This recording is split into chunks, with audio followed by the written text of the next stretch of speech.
ವೀಕ್ಷಕರೆಲ್ಲರಿಗೂ ನಮಸ್ಕಾರ, ಶುಭೋದಯ. ನಿಮ್ಮ ನೆಚ್ಚಿನ ಓಂಕಾರ ನೇರ ಪ್ರಸಾರ ಕಾರ್ಯಕ್ರಮಕ್ಕೆ ಪ್ರೀತಿಪೂರ್ವಕ ಸ್ವಾಗತ, ಆದರದ ಸುಸ್ವಾಗತ ವೀಕ್ಷಕರೆಲ್ಲರಿಗೂ. ಇಂದು ಮಂಗಳವಾರ, ಅತ್ಯಂತ ಶುಭಪ್ರದವಾದಂತಹ ವಾರ.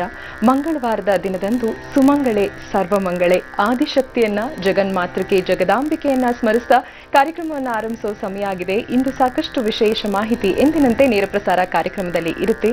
ಗುರುಜಿಯವರು ಇಂದು ಮೀನರಾಶಿಯವರ ಕುರಿತಂತಾದ ಆಯುಷ್ಯವನ್ನ ತಿಳಿಸ್ಕೊಡ್ಲಿದ್ದಾರೆ. ಆಯುರ್ಬಲ ಎಷ್ಟಿರುತ್ತೆ, ಇನ್ನು ಯಾವೆಲ್ಲ ಕಂಟಕಗಳನ್ನ ಇವರು ಒಂದು ಜೀವಿತಾವಧಿಯಲ್ಲಿ ಎದುರಿಸಬೇಕಾಗತ್ತೆ, ಗಂಡಾಂತರಗಳಿಂದ ಪಾರಾಗೋದು ಹೇಗೆ, ಎಲ್ಲ ಮಾಹಿತಿಯನ್ನ ತಿಳಿಸ್ಕೊಡ್ತಾರೆ. ಎಂದಿನಂತೆ ಪತ್ರಗಳು ಹಾಗೂ ಫೋನ್ ಕರೆಗಳಿಗೂ ಕೂಡ ನೇರ ಪ್ರಸಾರದಲ್ಲಿ ನಾವು ಸ್ಪಂದಿಸಲಿದ್ದೇವೆ. ಬನ್ನಿ, ಗುರುಗಳನ್ನ ಬರಮಾಡಿಕೊಳ್ಳುವ ಸಮಯ ಆಗಿದೆ. ಶ್ರೀಯುತರು ಖ್ಯಾತ ಜ್ಯೋತಿಷಿಗಳು, ಆಧ್ಯಾತ್ಮಿಕ ಧಾರ್ಮಿಕ ಚಿಂತಕರು, ಸದಾದೇವಿ ಔಪಾಸಕರು, ತೇಜೋಮಂದಿ, ರಮಲಶಾಸ್ತ್ರ, ಸ್ವರಶಾಸ್ತ್ರದಲ್ಲಿ ಪ್ರಾವೀಣ್ಯತೆ ಹೊಂದಿರುವ ದೇವಿಶ್ರೀ ಮಹಾಸಂಸ್ಥಾನದ ಸಂಸ್ಥಾಪಕರು ಹಾಗೂ ದೇವಿಶ್ರೀ ಜ್ಯೋತಿ ಪತ್ರಿಕೆಯ ಪ್ರಧಾನ ಸಂಪಾದಕರು ಆದಂತ ಶ್ರೀ ದೇವಿಶ್ರೀ ಗುರುಜಿಯವರು. ನಮಸ್ತೆ ಗುರುಜಿ, ಕಾರ್ಯಕ್ರಮಕ್ಕೆ ಆದರಪೂರ್ವಕ ಸ್ವಾಗತ. ಬ್ರಹ್ಮೋಸ್ಮಿ. ಗುರುಜಿ, ಎಂದಿನಂತೆ ಮೊದಲಿಗೆ ಪಂಚಾಂಗ ಶ್ರವಣ, ನಂತರ ದ್ವಾದಶ ರಾಶಿಯ ಫಲಾಫಲದ ಬಗ್ಗೆ ಒಂದಷ್ಟು ಮಾಹಿತಿ. ಗುರುಬ್ರಹ್ಮ ಗುರು ವಿಷ್ಣು ಗುರುದೇವೋ ಮಹೇಶ್ವರಃ, ಗುರು ಸಾಕ್ಷಾತ್ ಪರಬ್ರಹ್ಮ ತಸ್ಮೈ ಶ್ರೀ ಗುರುವೇ ನಮಃ. ಶುಕ್ಲಾಂಬರಧರಂ ವಿಷ್ಣುಂ ಶಶಿವರ್ಣಂ ಚತುರ್ಭುಜಂ ಪ್ರಸನ್ನವದನಂ ಧ್ಯಾಯೇ ಸರ್ವವಿಘ್ನೋಪಶಾಂತಯೇ. ಗುರುವೇ ಸರ್ವಲೋಕಾನಾಂ ವಿಷಜೇ ಪುರೋಹಿಣಾಂ ನಿಧೇ ಸರ್ವವಿದ್ಯಾನಾಂ ದಕ್ಷಿಣಾಮೂರ್ತಯೇ ನಮಃ. ಮಹಾದೇವೇ ಚ ವಿದ್ಮಹೇ ವಿಷ್ಣುಪತ್ನಿ ಚ ಧೀಮಹಿ ತನ್ನೋ ಲಕ್ಷ್ಮೀ ಪ್ರಚೋದಯಾತ್. ಕಾತ್ಯಾಯನಾಯ ವಿದ್ಮಹೇ ಕನ್ಯಾಕುಮಾರಿ ಧೀಮಹಿ ತನ್ನೋ ದುರ್ಗಿ ಪ್ರಚೋದಯಾತ್. ಓಂ ಹರಿ ಓಂ. ವಿಜಯನಾಮ ಸಂವತ್ಸರ ಉತ್ತರಾಯಣ, ಹೇಮಂತ ಋತು, ಪುಷ್ಯಮಾಸ, ಕೃಷ್ಣ ಪಕ್ಷ, ಪಂಚಮಿ ತಿಥಿ. ಪಂಚಮಿ ಅತಿಗಂಡ ಯೋಗ, ಕೌಲವ ಕರ್ಣ, ಮಂಗಳವಾರ. ಈ ದಿನ ವಿಶೇಷತಃ ಉತ್ತರ ನಕ್ಷತ್ರ. ಉತ್ತರ ನಕ್ಷತ್ರದಲ್ಲಿ ಮಂಗಳವಾರ ಅತಿಗಂಡ ಯೋಗದಲ್ಲಿ ಪಂಚಮಿ ತಿಥಿಯಲ್ಲಿ ಪ್ರಾರಂಭ ಆಗಿರ್ತಕ್ಕಂಥದ್ದು. ಇದರಲ್ಲಿ ಈ ದಿನದ ಸೂರ್ಯೋದಯ 6:47 ಆಗಿದೆ. ಸೂರ್ಯಾಸ್ತ ಸಂಜೆ 6:18 ಪ್ರಾರಂಭ ಆಗುತ್ತೆ. ಸೂರ್ಯೋದಯ, ಸೂರ್ಯಾಸ್ತ ಇವುಗಳ ಒಂದು ಪ್ರಕಾರವಾಗಿ ಈ ದಿನದ ಸೂರ್ಯೋದಯದ ಪ್ರಕಾರವಾಗಿ ಈ ದಿನದ ರಾಹುಕಾಲ 3:27 ಪ್ರಾರಂಭ ಆಗುತ್ತೆ. 4:50 ತನಕ ಇರುತ್ತೆ. ಇನ್ನು ಈ ದಿನದ ದುರ್ಮುಹೂರ್ತ 9:30ರಿಂದ 10:30. ಯಾವುದೇ ಥರದ ಶುಭ ಕೆಲಸಗಳು, ಮೀಟಿಂಗು ಇಂಥದ್ದು ಯಾವುದು ಮಾಡ್ಕೊಳ್ಳೋ ಹಾಗಿಲ್ಲ. ಈ ದಿನ ಅತ್ಯಂತ ಶುಭ ಮುಹೂರ್ತ ಅಭಿಜಿತ್ ಲಗ್ನ 12ರಿಂದ 12:50. ಈ ಸಮಯದಲ್ಲಿ ಎಲ್ಲ ಶುಭ ಕಾರ್ಯಗಳನ್ನು ತಾವು ಮಾಡ್ಕೋಬಹುದು, ಒಳ್ಳೆಯ ಕೆಲಸಗಳನ್ನು ಮಾಡ್ಕೋಬಹುದು, ಯಾವುದೇ ಥರದ ತೊಂದರೆ ಇಲ್ಲ. ಈ ದಿನ ವಿಶೇಷವಾಗಿ ನಾವು ಮೀನರಾಶಿಯ ಆಯುರ್ಬಲ ಎಷ್ಟು, ಆಯುಷ್ ಎಷ್ಟು, ಭವಿಷ್ಯ ಎಷ್ಟು ಅದನ್ನ ತಿಳಿಸ್ಕೊಡ್ತೀನಿ. ಅದಕ್ಕಿಂತ ಮುಂಚಿತವಾಗಿ ಈ ದಿನದ ದ್ವಾದಶ ರಾಶಿಯ ಫಲಾಫಲಗಳಲ್ಲಿ ಮೊದಲಿಗೆ ಮೇಷರಾಶಿ.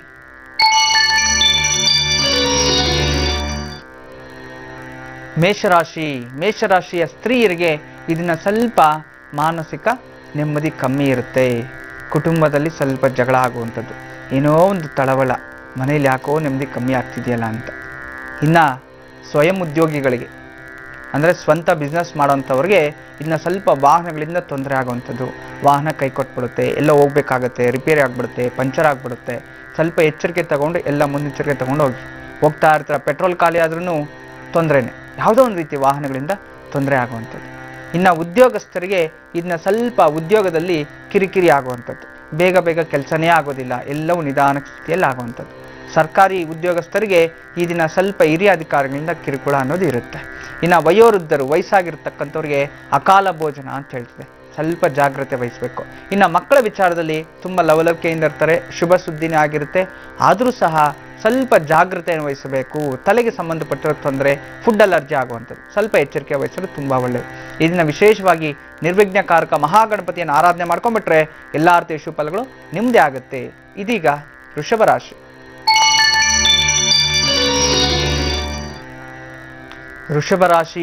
ವೃಷಭ ರಾಶಿಯ ಹೆಣ್ಣು ಮಕ್ಕಳಿಗೆ ತನ್ನ ಸ್ನೇಹಿತರಿಂದ ತುಂಬ ತೊಂದರೆಗಾಗುವಂಥದ್ದು, ವಂಚನೆ ಆಗುವಂಥದ್ದು, ಸ್ವಲ್ಪ ಜಾಗ್ರತೆ ವಹಿಸಬೇಕು. ಇನ್ನು ವಿಶೇಷವಾಗಿ ಪುರುಷರಿಗೆ ಸ್ತ್ರೀ ಮೂಲಕ ತೊಂದರೆ ಆಗುವಂಥದ್ದು. ಈ ಸ್ವಯಂ ಉದ್ಯೋಗಿಗಳು ಅಂತ ಏನು ಸ್ವಂತ ಬಿಸ್ನೆಸ್ ಮಾಡ್ತಿದ್ರೋ ಹೆಣ್ಮಕ್ಳು ಬಂದು ಮೋಸ ಮಾಡೋದು, ವಂಚನೆ ಮಾಡೋದು, ಕಣ್ಣಲ್ಲಿ ನೀರು ಹಾಕಿ ತೊಂದರೆ ಮಾಡ್ಕೊಳ್ಳೋಂಥದ್ದು, ಅದನ್ನು ನೀವು ಮೋಸ ಆಗೋದು, ಇಂಥದ್ದು ಯಾವುದಾದ್ರೂ ನಡೆಯುತ್ತೆ, ಸ್ವಲ್ಪ ಜಾಗ್ರತೆ ವಹಿಸಬೇಕು. ಇನ್ನು ವಿಶೇಷವಾಗಿ ಪುರುಷರಿಗೆ ಸ್ವಲ್ಪ ಈ ದಿನ ಅಕಾಲ ಭೋಜನ ಅಂತ ಹೇಳ್ತಿದೆ. ಟೈಮ್ ಟು ಟೈಮ್ ಊಟ ಮಾಡೋಕ್ಕಾಗಲ್ಲ, ಕೆಲಸ ಜಾಸ್ತಿ ಇರುತ್ತೆ, ಬ್ಯುಸಿ ಆಗಿರ್ತೀರಿ. ಅದನ್ನು ಕರೆಕ್ಟು ಟೈಮ್ ಟು ಟೈಮ್ ಯಾವ ಕೆಲಸ ಮಾಡ್ಕೋಬೇಕು ಅದನ್ನು ಮಾಡ್ಕೊಳ್ಳಿ. ಇನ್ನು ವಿಶೇಷವಾಗಿ ಉದ್ಯೋಗಸ್ಥರಲ್ಲಿ ಇರತಕ್ಕಂಥವ್ರಿಗೆ ದೂರದ ಪ್ರಯಾಣ, ಎಲ್ಲಾದರೂ ಟ್ರಾನ್ಸ್ಫರ್ ಆಗುವಂಥದ್ದು, ಉದ್ಯೋಗದ ಮೇಲೆ ಎಲ್ಲೋ ಹೋಗುವಂಥದ್ದು, ಇಂಥದ್ದೆಲ್ಲ ಆಗುವಂಥದ್ದು. ಇನ್ನು ಸರ್ಕಾರಿ ಉದ್ಯೋಗಸ್ಥರಿಗೆ ಸ್ವಲ್ಪ ಹಿರಿಯ ಅಧಿಕಾರಿಗಳಿಂದ ಕಿರುಕುಳ ಆಗುವಂಥದ್ದು, ಜಾಗ್ರತೆ ವಹಿಸಬೇಕು. ವಯೋವೃದ್ಧರು, ವಯಸ್ಸಾಗಿರ್ತಕ್ಕಂಥವರಲ್ಲಿ ಈ ದಿನ ಕೋರ್ಟು ಕಚೇರಿಗಳ ಲಾಭ ಸಿಗುವಂಥದ್ದು. ಇನ್ನು ಮಕ್ಕಳ ವಿಚಾರದಲ್ಲಿ ವಿದ್ಯಾರ್ಜನೆ ನೋಡಿ, ವಿದ್ಯಾಭ್ಯಾಸ ತುಂಬ ಚೆನ್ನಾಗಿರ್ತಕ್ಕಂಥದ್ದು, ಲವಲವಿಕೆಯಿಂದ ಇರ್ತಾರೆ. ಈಗ ನಾವು ಏನು ಕೆಲಸ ಮಾಡಿದ್ರು ಸಕ್ಸಸ್ ಆಗ್ತಾ ಇರುತ್ತೆ. ಮಕ್ಕಳ ವಿಚಾರದಲ್ಲಿ ಯಾವುದೇ ನಿರ್ಧಾರ ತಗೊಳ್ಳಿ, ಅದು ಒಳ್ಳೆಯದಾಗೇ ಇರುತ್ತೆ. ಈ ದಿನ ವಿಶೇಷವಾಗಿ ನೀವು ಹನುಮಂತನ ಅಷ್ಟೋತ್ರ ಓದ್ಕೊಂಡ್ರೆ ಎಲ್ಲ ರೀತಿಯ ಶುಭ ಫಲಗಳು ನಿಮ್ಮದೇ ಆಗುತ್ತೆ. ಇದೀಗ ಮಿಥುನ ರಾಶಿ.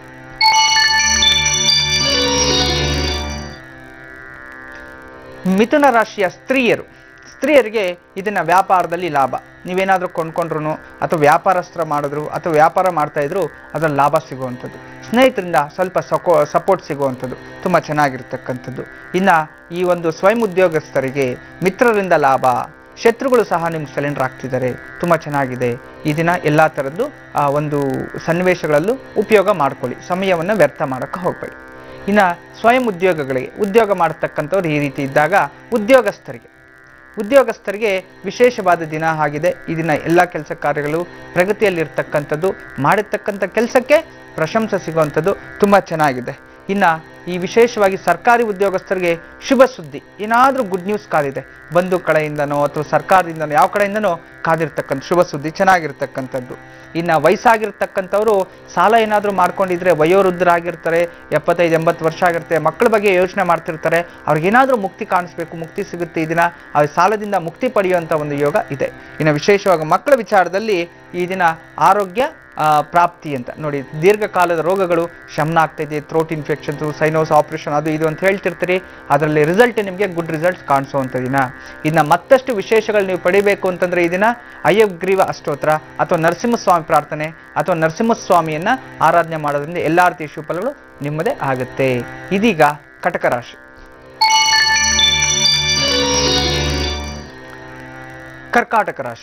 ಕರ್ಕಾಟಕ ರಾಶಿಯವರಿಗೆ ಹೆಣ್ಣು ಮಕ್ಕಳಿಗೆ ಈ ದಿನ ಸ್ವಲ್ಪ ಎಲ್ಲ ಕೆಲಸ ಕಾರ್ಯಗಳಲ್ಲಿ ವಿಘ್ನಗಳಾಗುವಂಥದ್ದು, ಸ್ವಲ್ಪ ಜಾಗ್ರತೆ ವಹಿಸಬೇಕು.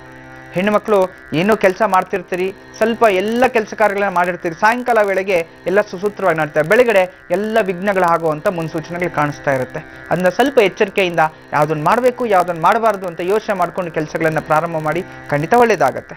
ಮತ್ತು ಸ್ವಯಂ ಉದ್ಯೋಗಗಳಿಗೆ ಅಧಿಕ ಲಾಭ ಸಿಗುವಂಥದ್ದು, ಲಾಭ ಚೆನ್ನಾಗಿರ್ತಕ್ಕಂಥದ್ದು. ಇನ್ನು ಉದ್ಯೋಗಸ್ಥರಿಗೆ ಮನೆಯಲ್ಲಿ ಸಂತೋಷದ ವಾತಾವರಣ, ಇದನ್ನ ತುಂಬ ಸಂತೋಷದಲ್ಲಿರುತ್ತೆ. ಈ ಗಂಡ ಹೆಂಡತಿ ಪ್ರೀತಿ ಪ್ರೇಮ ವಿಶ್ವಾಸ ತುಂಬ ಚೆನ್ನಾಗಿರ್ತಕ್ಕಂಥದ್ದು. ಮತ್ತು ಸರ್ಕಾರಿ ಉದ್ಯೋಗಸ್ಥರಲ್ಲಿ ಇಷ್ಟ ವಸ್ತು ಖರೀದಿ ತುಂಬ ಚೆನ್ನಾಗಿರ್ತಕ್ಕಂಥದ್ದು. ವಯೋವೃದ್ಧರಿಗೆ ಈ ದಿನ ಅದೃಷ್ಟ ದಿನ, ಅವರ ಕನಸು ನನಸಾಗುವಂಥ ದಿನ. ಮಕ್ಕಳ ವಿಚಾರದಲ್ಲಿ ಅಷ್ಟೇ, ದೂರದ ಪ್ರಯಾಣ ಅಥವಾ ಅವರ ಹೆಸರಲ್ಲಿ ಏನಾದರೂ ಕೊಂಡ್ಕೊಳ್ಳುವಂಥದ್ದು ಅಥವಾ ಗಿಫ್ಟ್ ಮಾಡುವಂಥದ್ದು. ಇನ್ನು ಮಕ್ಕಳಿಗೂ ಸಹ ಇಷ್ಟಾರ್ಥ ಸಿದ್ಧಿ ಅಂತ ಹೇಳ್ತಿದ್ದೆ, ತುಂಬ ಚೆನ್ನಾಗಿರೋಂಥ ದಿನ. ಮತ್ತಷ್ಟು ವಿಶೇಷವಾದ ಫಲಗಳನ್ನು ನೀವು ಪಡಿಬೇಕಾದ್ರೆ ಇದನ್ನ ವಿಶೇಷವಾಗಿ ದುರ್ಗಾದೇವಿ ಅಷ್ಟೋತ್ರ ಓದ್ಕೋಬೇಕು, ಎಲ್ಲ ರೀತಿಯ ಶುಭ ಫಲಗಳು ನಿಮ್ಮದೇ ಆಗುತ್ತೆ. ಇದೀಗ ಸಿಂಹರಾಶಿ. ಸಿಂಹರಾಶಿ ಹೆಣ್ಣು ಮಕ್ಕಳು ವಿಶೇಷವಾಗಿ ನೋಡಿ, ಕಳ್ಳರಿಂದ ತೊಂದರೆ ಆಗುವಂಥದ್ದು, ಮೋಸಕ್ಕೆ ವಂಚನೆ ಆಗುವಂಥದ್ದು, ಯಾರೋ ನಿಮಗೆ ತೊಂದರೆ ಮಾಡುವಂಥದ್ದು, ಜಾಗ್ರತೆ ವಹಿಸಬೇಕು. ಇನ್ನು ಹಿರಿಯ ವ್ಯಕ್ತಿಗಳಿಂದ ಸ್ವಲ್ಪ ಕಿರುಕುಳ ಆಗುವಂಥದ್ದು. ಹಿರಿಯ ವ್ಯಕ್ತಿಗಳಿಂದ ಅಂತಂದಾಗ ಮನೆಯಲ್ಲಿ ಹಿರಿಯ ವ್ಯಕ್ತಿಗಳು ಯಾರಾದ್ರೆ ಅವರಿಂದ ಸ್ವಲ್ಪ ತೊಂದರೆ ಆಗುವಂಥದ್ದು, ಕಿರುಕುಳ ಆಗುವಂಥದ್ದು, ಇದನ್ನು ಸ್ವಲ್ಪ ಜಾಗ್ರತೆ ವಹಿಸಬೇಕು. ಇನ್ನು ಸ್ವಯಂ ಉದ್ಯೋಗಸ್ಥರಿಗೆ ಇದನ್ನ ಸ್ವಲ್ಪ ಚಂಚಲ ಸ್ವಭಾವ, ಮಾಡಬೇಕೋ ಬೇಡವೋ, ಮಾಡಿದ್ರೆ ಏನಾಗುತ್ತೋ, ಮಾಡದೆ ಹೋದ್ರೆ ಏನಾಗುತ್ತೆ ಅಂತೇಳಿ ಕನ್ಫ್ಯೂಷನ್ಲೇ ಇರ್ತಕ್ಕಂಥದ್ದು. ಈ ಎಲ್ಲ ವಿಶೇಷವಾಗಿ ಸ್ವಂತ ಕೆಲಸದವರು ಈ ರೀತಿ ಇದ್ದಾಗ, ಇನ್ನು ಉದ್ಯೋಗಸ್ಥರಿಗೆ ಎಲ್ಲ ವಿಚಾರದಲ್ಲೂ ಸ್ವಲ್ಪ ದುರಾದೃಷ್ಟದ ದಿನ ಅಂತಾನೆ ಹೇಳ್ಬೋದು. ಏಕೆಂತಂದ್ರೆ ಯಾವ ಕೆಲಸದಲ್ಲಿ ಈ ದಿನ ಕೈ ಎತ್ತೋದಿಲ್ಲ, ಬೆಳಗ್ಗೆಯಿಂದ ಸಾಯಂಕಾಲವರೆಗೂ ಯಾವುದೋ ಅಪವಾದಗಳಿಗೆ ಒಳಗಾಗುವಂಥದ್ದು, ಸ್ವಲ್ಪ ಜಾಗ್ರತೆ ವಹಿಸಬೇಕಾಗತ್ತೆ. ಇನ್ನು ಸರ್ಕಾರಿ ಉದ್ಯೋಗಸ್ಥರಲ್ಲಿ ಮುನ್ಸೂಚನೆ ಕಾಣಿಸ್ತಿದೆ ಅಂತಂದ್ರೆ ಇವರು ಟ್ರಾನ್ಸ್ಫರ್ ಆಗುವಂಥದ್ದು ಅಥವಾ ಬೇರೆ ಡಿಪಾರ್ಟ್ಮೆಂಟ್ಗೆ ಹೋಗುವಂಥದ್ದು ಅಥವಾ ಯಾರೋ ಅಧಿಕಾರಿಗಳು ದಿಢೀರಂತ ದಾಳಿ ಮಾಡುವಂಥದ್ದು ಇಂಥದ್ದು ಸ್ವಲ್ಪ ಮುನ್ಸೂಚನೆಗಳು ಕಾಣಿಸ್ತದೆ. ಸ್ವಲ್ಪ ಜಾಗೃತೆ ವಹಿಸಿ ಎಲ್ಲ ಕೆಲಸ ಕಾರ್ಯಗಳು ಕರೆಕ್ಟಾಗಿ ಮಾಡ್ಕೊಳ್ಳಿ. ಇನ್ನು ವಯೋವೃದ್ಧರಲ್ಲಿ ಆರೋಗ್ಯದಲ್ಲಿ ಪ್ರಗತಿ ಅಂತ ಹೇಳ್ತಿದ್ರೆ ತುಂಬಾ ಚೆನ್ನಾಗಿದೆ. ಮಕ್ಕಳಿಗೆ ಪ್ರೀತಿ ಪಾತ್ರದಿಂದ ಸಂತೋಷ ಸಿಗುವಂಥದ್ದು, ತಂದೆ ತಾಯಿ ಆಶೀರ್ವಾದ ಸಿಗುವಂಥದ್ದು, ಪೂರ್ವಜನ್ಮದ ಪುಣ್ಯ ಫಲ, ಇದನ್ನ ಸಿಹಿ ಊಟ ಮಾಡುವಂಥದ್ದು ತುಂಬಾ ಚೆನ್ನಾಗಿರ್ತಕ್ಕಂಥದ್ದು. ಮತ್ತಷ್ಟು ಶುಭಫಲಗಳು ಪಡಿಬೇಕಾದ್ರೆ ಈ ದಿನ ವಿಶೇಷವಾಗಿ ನೀವು ಶಿವನ ಅಷ್ಟೋತ್ರ ಓದ್ಕೊಳ್ಳಿ. ಎಲ್ಲಾ ರೀತಿಯ ಶುಭಫಲಗಳು ನಿಮ್ಮದೇ ಆಗುತ್ತೆ. ಇದೀಗ ಕನ್ಯಾ ರಾಶಿ.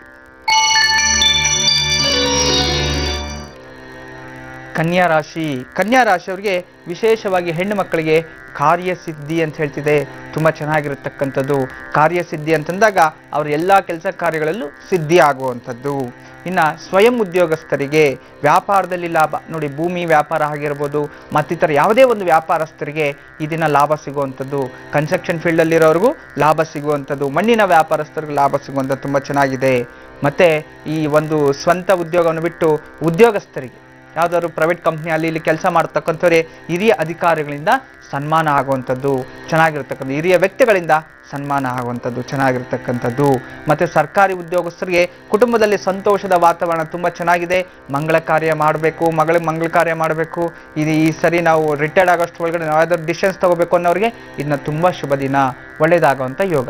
ಇನ್ನು ಹಿರಿಯರ ವಿಚಾರ ನಾವು ತಗೊಂಡಾಗ ವಯಸ್ಸಾಗಿರ್ತಕ್ಕಂಥವ್ರು ವಯೋವೃದ್ಧರಲ್ಲಿ ಆರೋಗ್ಯದಲ್ಲಿ ಪ್ರಗತಿ ಆಗುವಂಥದ್ದು ಮತ್ತು ಹೃದಯ ರೋಗಗಳು ವಾಸಿ ಆಗುವಂಥದ್ದು ತುಂಬಾ ಚೆನ್ನಾಗಿರುತ್ತೆ. ಯಾವುದೇ ಥರದ ಸಮಸ್ಯೆಗಳು ಬರೋ ಹಾಗಿಲ್ಲ. ಆದರೆ ಮಕ್ಕಳ ವಿಚಾರದಲ್ಲಿ ಸ್ವಲ್ಪ ಎಚ್ಚರಿಕೆ ಇರಬೇಕು. ಮಕ್ಕಳಿಗೆ ಈ ದಿನ ಸ್ವಲ್ಪ ಅನಾರೋಗ್ಯ ಬರುವಂಥ ಮುನ್ಸೂಚನೆಗಳು, ಶೀತದಿಂದ ತೊಂದರೆ ಆಗುವಂಥದ್ದು, ಜ್ವರ ಪೀಡಿತ ಆಗುವಂಥದ್ದು ಅಥವಾ ಊಟ ಮಾಡೋದೆಲ್ಲ ವಾಂತಿ ಮಾಡಿಬಿಡುವಂಥದ್ದು, ಅಂದರೆ ಇನ್ಫೆಕ್ಷನ್ಸ್ ಎಲ್ಲ ಅಟ್ಯಾಕ್ ಆಗ್ಬೋದು. ಸ್ವಲ್ಪ ಎಚ್ಚರಿಕೆ ವಹಿಸಬೇಕು. ಇದನ್ನ ಎಲ್ಲಾ ರೀತಿಯ ಶುಭಫಲಗಳು ಪಡಿಬೇಕು ನೀವು ವಿಶೇಷವಾಗಿ ಅಂತಂದ್ರೆ ಮಹಾಲಕ್ಷ್ಮಿಯ ಅಷ್ಟೋತ್ರವನ್ನ ಓದ್ಕೋಬೇಕು. ಮಹಾಲಕ್ಷ್ಮಿನ ಅಷ್ಟೋತ್ರ ಓದ್ಕೊಂಡ್ರೆ ಖಂಡಿತವಾಗ್ಲೂ ನಿಮ್ಗೆ ಎಲ್ಲಾ ತರ ಶುಭಫಲಗಳು ನಿಮ್ದು ಸಿಗುತ್ತೆ. ಸಾಕಷ್ಟು ಮಾಹಿತಿಯನ್ನ ತಿಳಿಸ್ಕೊಡ್ತಾ ಇದ್ರಿ. ಈಗ ತುಲಾ ರಾಶಿ ಬಗ್ಗೆ ಒಂದಿಷ್ಟು ಮಾಹಿತಿಯನ್ನ ತಿಳಿಸ್ಕೊಡಿ ಗುರುಜಿ. ಈ ದಿನ ತುಲಾ ರಾಶಿಯವರಿಗೆ ಹೇಗಿದೆ ಅನ್ನೋದನ್ನ ತಿಳಿಸ್ಕೊಡಿ. ತುಲಾ ರಾಶಿಗೆ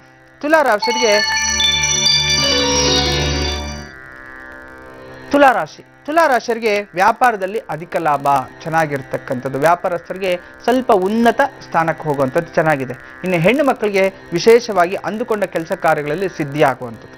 ಇನ್ನು ಸ್ವಯಂ ಉದ್ಯೋಗಸ್ಥರಿಗೆ ಷೇರು ಮಾರುಕಟ್ಟೆಯಲ್ಲಿ ಲಾಭ ಸಿಗುವಂಥದ್ದು ತುಂಬಾ ಚೆನ್ನಾಗಿರ್ತಕ್ಕಂಥ, ಲಾಭದಲ್ಲಿ ಅಭಿವೃದ್ಧಿ ಆಗುವಂಥದ್ದು. ಮತ್ತೆ ಈ ಒಂದು ನೋಡಿ, ಸ್ವಂತ ಉದ್ಯೋಗಸ್ಥರನ್ನು ಬಿಟ್ಟು ಬೇರೆ ಕಡೆ ಉದ್ಯೋಗ ಮಾಡೋರಿಗೆ ಸ್ವಲ್ಪ ಆರೋಗ್ಯದಲ್ಲಿ ತೊಂದರೆ ಆಗುವಂಥದ್ದು, ಜಾಗ್ರತೆ ವಹಿಸಬೇಕು. ಮತ್ತೆ ಸರ್ಕಾರಿ ಉದ್ಯೋಗಸ್ಥರಿಗೆ ಮಕ್ಕಳಿಂದನೇ ತಂದೆ ತಾಯಿಗೆ ತೊಂದರೆ ಆಗುತ್ತೆ, ಸ್ವಲ್ಪ ಎಚ್ಚರಿಕೆ ವಹಿಸಬೇಕು. ಇನ್ನು ವಿಶೇಷವಾಗಿ ತಂದೆ ತಾಯಿಯಂದರು ವಯೋವೃದ್ಧರಿಗೆ ಸ್ವಲ್ಪ ಅಶುಭ ಸುದ್ದಿ ಇರ್ತಕ್ಕಂಥದ್ದು. ಮತ್ತೆ ಮಕ್ಕಳ ವಿಚಾರದಲ್ಲಿ ಇಷ್ಟ ವಸ್ತು ಖರೀದಿ ಅಂತ ಹೇಳ್ತೆ ತುಂಬಾ ಚೆನ್ನಾಗಿರ್ತಕ್ಕಂಥದ್ದು. ಇದನ್ನ ವಿಶೇಷವಾಗಿ ನೀವು ನರಸಿಂಹಸ್ವಾಮಿ ಅಷ್ಟೋತ್ರ ಅಥವಾ ದುರ್ಗಾದೇವಿ ಅಷ್ಟೋತ್ರ ಓದ್ಕೊಂಡ್ರೆ ಎಲ್ಲಾ ರೀತಿಯ ಶುಭಫಲಗಳು ನಿಮ್ಮದಾಗುತ್ತೆ. ಈಗ ವೃಶ್ಚಿಕ ರಾಶಿಯವರಿಗೆ ಈ ದಿನ ಹೇಗಿದೆ, ಏನೆಲ್ಲ ಶುಭ ಫಲಗಳನ್ನ ತಂದುಕೊಡುತ್ತೆ ಕೇಳೋಣ ಗುರುಜಿ.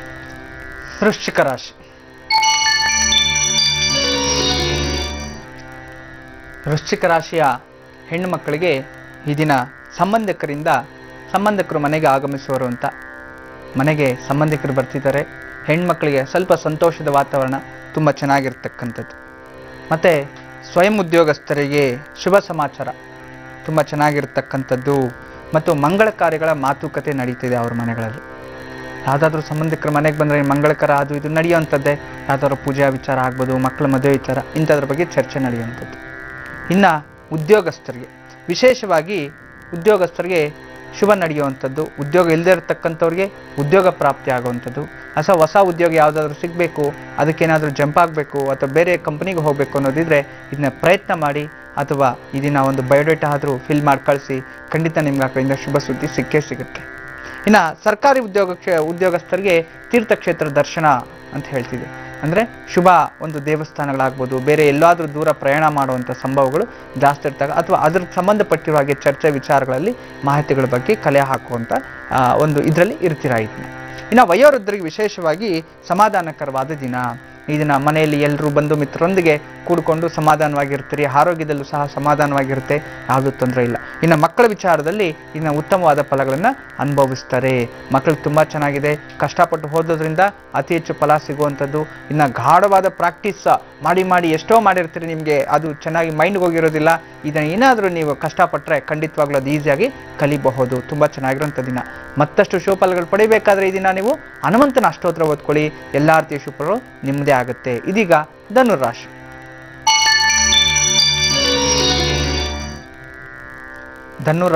ಧನುರಾಶಿ ಹೆಣ್ಣು ಮಕ್ಕಳಿಗೆ ಈ ದಿನ ಸ್ವಲ್ಪ ದೇಹಾಲಸ್ಯ ಹೆಣ್ಣು ಮಕ್ಕಳಿಗೆ ಎಷ್ಟೇ ಊಟ ಮಾಡಿ ರಾತ್ರಿ ಮಲಗಿದ್ರು ಬೆಳಗ್ಗೆ ಎದ್ದೇಳಕ್ಕೆ ಸುಸ್ತಾಗುವಂಥದ್ದು ಅಥವಾ ತುಂಬ ಲವಲವಿಕೆ ಕಮ್ಮಿ ಆಗುವಂಥದ್ದು, ಇನ್ನೂ ಸೋಮಾರಿತನ ಇರತಕ್ಕಂಥದ್ದು. ಇನ್ನು ಸ್ವಲ್ಪ ಜಾಗ್ರತೆ ವಹಿಸಬೇಕು. ಯಾವುದೇ ಕೆಲಸ ಮಾಡೋಕ್ಕೋದ್ರೂ ಇನ್ನು ಸ್ವಲ್ಪ ಹೊತ್ತು ಮಾಡೋಣ ಅಂತ ಹೇಳಿ ಹಾಗೆ ಮುಂದೂಡುವಂಥ ಒಂದು ಯೋಗಗಳು ಕಾಣಿಸ್ತಿದೆ. ಎಚ್ಚರಿಕೆ ವಹಿಸಬೇಕು. ಇನ್ನು ಸ್ವಯಂ ಉದ್ಯೋಗಸ್ಥರಿಗೆ ಈ ದಿನ ಎಲ್ಲ ಕೆಲಸ ಕಾರ್ಯಗಳಲ್ಲಿ ಸ್ವಲ್ಪ ವಿಫಲ ಕಮ್ಮಿ ಇರುತ್ತೆ. ನೀವು ಹೋಗ್ತೀರಿ, ಕಷ್ಟಪಟ್ಟು ಮಾಡ್ಕೊಂಬರ್ತೀರಿ, ಅಥವಾ ರಿಯಲ್ ಎಸ್ಟೇಟ್ ಇರ್ಬೋದು, ಮತ್ತೊಂದಿರ್ಬೋದು, ಅದನ್ನು ಬೇರೆಯವ್ರಿಗೆ ಪ್ರತಿಫಲ ಪಡುವಂಥದ್ದು. ಸ್ವಲ್ಪ ಈ ದಿನ ನೀವು ಯಾವ ಕೆಲಸ ಮಾಡಬಾರ್ದು ಅಂತ ಯೋಚನೆ ಮಾಡಿ ನೀವು ಕಷ್ಟಪಡಿ. ಮತ್ತು ಉದ್ಯೋಗಸ್ಥರಿಗೆ ವಿಶೇಷವಾಗಿ ಈ ದಿನ ಶತ್ರುಗಳಿಂದ ತೊಂದರೆ ಆಗುವಂಥದ್ದು ನೋಡಿ. ನಿಮ್ಮ ಸುತ್ತಮುತ್ತಲು ಇರ್ತಕ್ಕಂಥವರೇ ಶತ್ರುಗಳಿರ್ತಾರೆ, ಸ್ವಲ್ಪ ಜಾಗ್ರತೆ ವಹಿಸಬೇಕಾಗತ್ತೆ. ಇನ್ನು ವಿಶೇಷವಾಗಿ ಸರ್ಕಾರಿ ಉದ್ಯೋಗಸ್ಥರಿಗೆ ಮನೆಯಲ್ಲಿ ಮಾತಿನ ಚಕಮಕಿ ನಡೆಯುವಂಥದ್ದು, ಅಲ್ಲಿ ಕಂಪ್ನಿಯಲ್ಲಿ ಹೋಗಿ ಅಂತಂದರೆ ಉದ್ಯೋಗ ಸಮಯದಲ್ಲಿ ಹೋಗಿ ಅಲ್ಲಿ ಕೋಪದಿಂದ ಇರತಕ್ಕಂಥದ್ದು, ಅದನ್ನು ಬೇರೆಯವ್ರು ನೋಡಿ ನಿಮ್ಮ ಮೇಲೆ ಸಿಟ್ಟಿಗೆದ್ದಂಥದ್ದು, ಇಂಥದ್ದೆಲ್ಲ ಅಶುಭ ವಾರ್ತೆಗಳು ಕೇಳಬಹುದು. ಅದರಿಂದ ಸ್ವಲ್ಪ ಜಾಗ್ರತೆ ವಹಿಸಬೇಕು. ಇನ್ನು ವಯೋವೃದ್ಧರಿಗೆ ಚರ್ಮದಿಂದ ಸ್ವಲ್ಪ ತೊಂದರೆ ಆಗುವಂಥದ್ದು, ಚರ್ಮ ರೋಗ ಇರ್ತಕ್ಕಂಥವ್ರು, ಕೆರೆತ ಬರುವಂಥದ್ದು, ಅಲರ್ಜಿ ಆಗುವಂಥದ್ದು, ಅಥವಾ ಯಾವುದೋ ತಿಂದು ಹೊಟ್ಟೆ ಅಲರ್ಜಿ ಆಗ್ಬಿಡುವಂಥದ್ದು, ಸ್ಕಿನ್, ಸ್ವಲ್ಪ ಜಾಗ್ರತೆ ವಹಿಸಬೇಕು. ಇನ್ನು ಮಕ್ಕಳ ವಿಚಾರದಲ್ಲಿ ಇದನ್ನು ಸ್ವಲ್ಪ ವಾಹನಗಳಿಂದ ತೊಂದರೆ ಆಗುವಂಥದ್ದು, ರೋಡ್ ಜಂಪ್ ಮಾಡಬೇಕಾದ್ರೆ, ಜಿಬ್ರಾ ಕ್ರಾಸ್ ಮಾಡಬೇಕಾದ್ರೆ ಸ್ವಲ್ಪ ಜಾಗ್ರತೆ ವಹಿಸಿ. ಯಾರಾದ್ರೂ ದೊಡ್ಡವ್ರ ಸಹಾಯ ತೊಗೊಂಡು ರೋಡ್ ಜಂಪ್ ಮಾಡುವಂಥದ್ದು, ಯಾರಾದರೂ ಕೇಳಿ ರೋಡ್ ಜಂಪ್ ಮಾಡುವಂಥದ್ದು ಮಕ್ಕಳು ಈ ರೀತಿ ಮಾಡ್ಕೋಬೇಕು. ಈ ಸ್ವಲ್ಪ ಎಚ್ಚರಿಕೆ ವಹಿಸೋದು ತುಂಬ ಒಳ್ಳೆಯದು. ಇನ್ನು ಮತ್ತಷ್ಟು ಶಿವಫಲಗಳು ನೀವು ಪಡಿಬೇಕು ಅನ್ನೋದಾದರೆ ಶಿವನ ಅಷ್ಟೋತ್ರ ಓದ್ಕೊಳ್ಳಿ, ಅಥವಾ ಓಂ ನಮಃ ಶಿವ ಅಂತೇಳಿ ಮನದಲ್ಲೇ ಸ್ಮರಣೆ ಮಾಡಿ, ಎಲ್ಲ ರೀತಿಯ ಶುಭಫಲಗಳು ನಿಮ್ಮದೇ ಆಗುತ್ತೆ. ಇದೀಗ ಮಕರ ರಾಶಿ.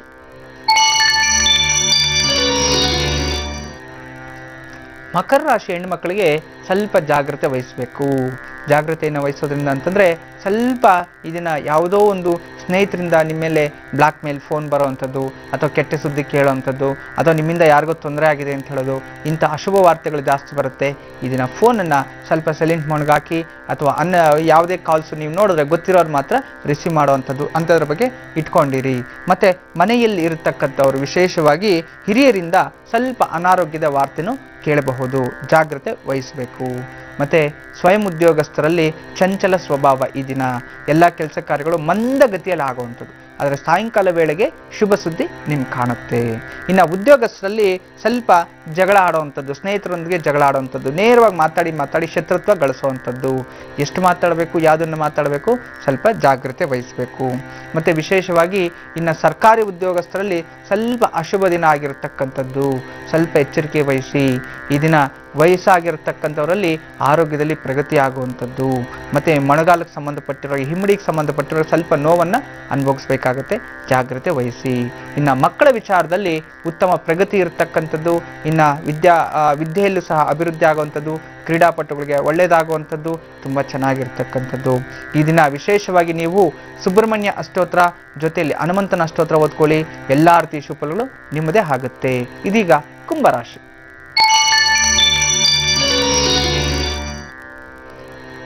ಕುಂಭರಾಶಿಯವರಿಗೆ ಈ ದಿನ ವಿವಾಹ ಯೋಗ ತುಂಬ ಚೆನ್ನಾಗಿರ್ತಕ್ಕಂಥದ್ದು. ಮತ್ತು ಈ ಒಂದು ಹೆಣ್ಣುಮಕ್ಕಳಿಗೆ ವಿವಾಹ ಯೋಗ ಕಾದಿದೆ, ವಿಶೇಷವಾದ ಯೋಗದ ದಿನ. ಮತ್ತು ಮನೆಯಲ್ಲಿರ್ತಕ್ಕಂಥ ಹೆಣ್ಣು ಮಕ್ಕಳಲ್ಲಿ ಸೊಂಟಕ್ಕೆ ಸಂಬಂಧಪಟ್ಟಿರೋಗೆ ತೊಂದರೆ ಆಗುವಂಥದ್ದು, ಜಾಗೃತಿ ವಹಿಸಬೇಕು. ಸ್ವಯಂ ಉದ್ಯೋಗಸ್ಥರಿಗೆ ಇದನ್ನ ಕೋರ್ಟು ಕಚೇರಿಯಿಂದ ಲಾಭ ಪಡೆಯುವಂಥ ದಿನ ಆಗಿರ್ತಕ್ಕಂಥದ್ದು. ಇನ್ನು ಉದ್ಯೋಗಸ್ಥರಲ್ಲಿ ಸ್ವಲ್ಪ ಈ ದಿನ ಈ ಸಂಗೀತಕಾರರು, ಕಲೆಕಾರರು ಇವರಿಗೆಲ್ಲ ಅದೃಷ್ಟ ದಿನ ಆಗಿರುತ್ತೆ, ಮತ್ತು ಸಾಲದಿಂದ ಮುಕ್ತಿ ಆಗುವಂಥ ದಿನ ಆಗಿದೆ. ಇನ್ನು ಸರ್ಕಾರಿ ಉದ್ಯೋಗಸ್ಥರಲ್ಲಿ ಈ ದಿನ ತುಂಬ ಉತ್ತಮವಾದ ದಿನ ಆಗಿರತಕ್ಕಂಥದ್ದು, ಕಷ್ಟಕ್ಕೆ ತಕ್ಕಂತೆ ಪ್ರತಿಫಲ ಸಿಗುವಂಥ ದಿನ ಆಗಿದೆ. ನಿಮ್ಮಿಂದ ಯಾರಿಗೂ ಸಹಾಯ ಆಗ್ತಿದೆ ಅನ್ನೋ ಒಂದು ಕುತೂಹಲ ನಿಮಗೆ ಕಾಯಿಸುತ್ತೆ. ಈ ದಿನ ಯಾರಿಗಾದ್ರೂ ಒಳ್ಳೇದು ಮಾಡಬೇಕು ಅನ್ನೋ ಒಂದು ಆತಂಕದಲ್ಲಿರ್ತೀರಿ, ಒಳ್ಳೇದು ಮಾಡಿ ನಿಮಗೂ ಮಾನಸಿಕ ನೆಮ್ಮದಿ ಸಿಗುತ್ತೆ. ನಿನ್ನ ವಯಸ್ಸಾಗಿರ್ತಕ್ಕಂಥವ್ರಿಗೆ ಈ ದಿನ ಲಾಭವಾದ ದಿನ. ಎಲ್ಲ ಒಳ್ಳೆ ಕೆಲಸಗಳನ್ನು ಮಾಡಬೇಕು, ದಾನ ಧರ್ಮ ಮಾಡಬೇಕು, ಯಾವುದೋ ವೃದ್ಧಾಶ್ರಮಕ್ಕೆ ಹೋಗಬೇಕು, ಗೋಗೆ ಏನಾದರೂ ಕೊಡಬೇಕು ಅಂತ ಪ್ಲ್ಯಾನ್ ಮಾಡಿರ್ತೀರಿ, ಮಾಡಿ ಖಂಡಿತವಾಗ್ಲೂ ಒಳ್ಳೆಯದೇ ಆಗುತ್ತೆ. ಇನ್ನು ಮಕ್ಕಳಿಗೆ ಶುಭ ಸುದ್ದಿ ಕಾದಿರ್ತಕ್ಕಂಥದ್ದು, ಅವರ ಕನಸು ನನಸಾಗುವಂಥದ್ದು. ಯಾವುದಾದ್ರೂ ವೀಸಾ ಸಿಕ್ಕಿಲ್ಲ, ಅಥವಾ ಫಾರಿನ್ಗೆ ಹೋಗಬೇಕು, ಅಥವಾ ಸ್ಕೂಲಲ್ಲಿ ಒಳ್ಳೆ ಪರ್ಸೆಂಟೇಜ್ ಬರ್ತಿಲ್ಲ, ಅಥವಾ ನಾನು ಕಷ್ಟಪಟ್ಟು ಓದ್ತಾ ಇದ್ದೀನಿ ಸರಿಯಾಗಿ ರಿಸಲ್ಟ್ ಬರ್ತಾ ಇಲ್ಲ ಅನ್ನೋರಿಗೆ ಇದನ್ನು ಶುಭ ಸುದ್ದಿ. ಕಷ್ಟಕ್ಕೆ ತಕ್ಕಂತೆ ಪ್ರತಿಫಲ ಮಕ್ಕಳಿಗೂ ಸಹ ಸಿಗುತ್ತೆ. ಇದನ್ನ ವಿಶೇಷವಾಗಿ ಎಲ್ಲ ರೀತಿಯ ಶುಭಫಲಗಳನ್ನ ನೀವು ಪಡಿಬೇಕು ಅನ್ನೋದಾದರೆ ಅಮ್ಮನವರ ಅನುಗ್ರಹ ಬೇಕು. ದುರ್ಗಾದೇವಿ ಅಷ್ಟೋತ್ರ, ಮಹಾಲಕ್ಷ್ಮಿ ಅಷ್ಟೋತ್ರ ಓದ್ಕೊಳ್ಳಿ, ಅಥವಾ ಮಹಾಲಕ್ಷ್ಮಿಯನ್ನ ದರ್ಶನ ಮಾಡ್ಕೊಂಡು ಹೊರಗಡೆ ಹೋಗಿ.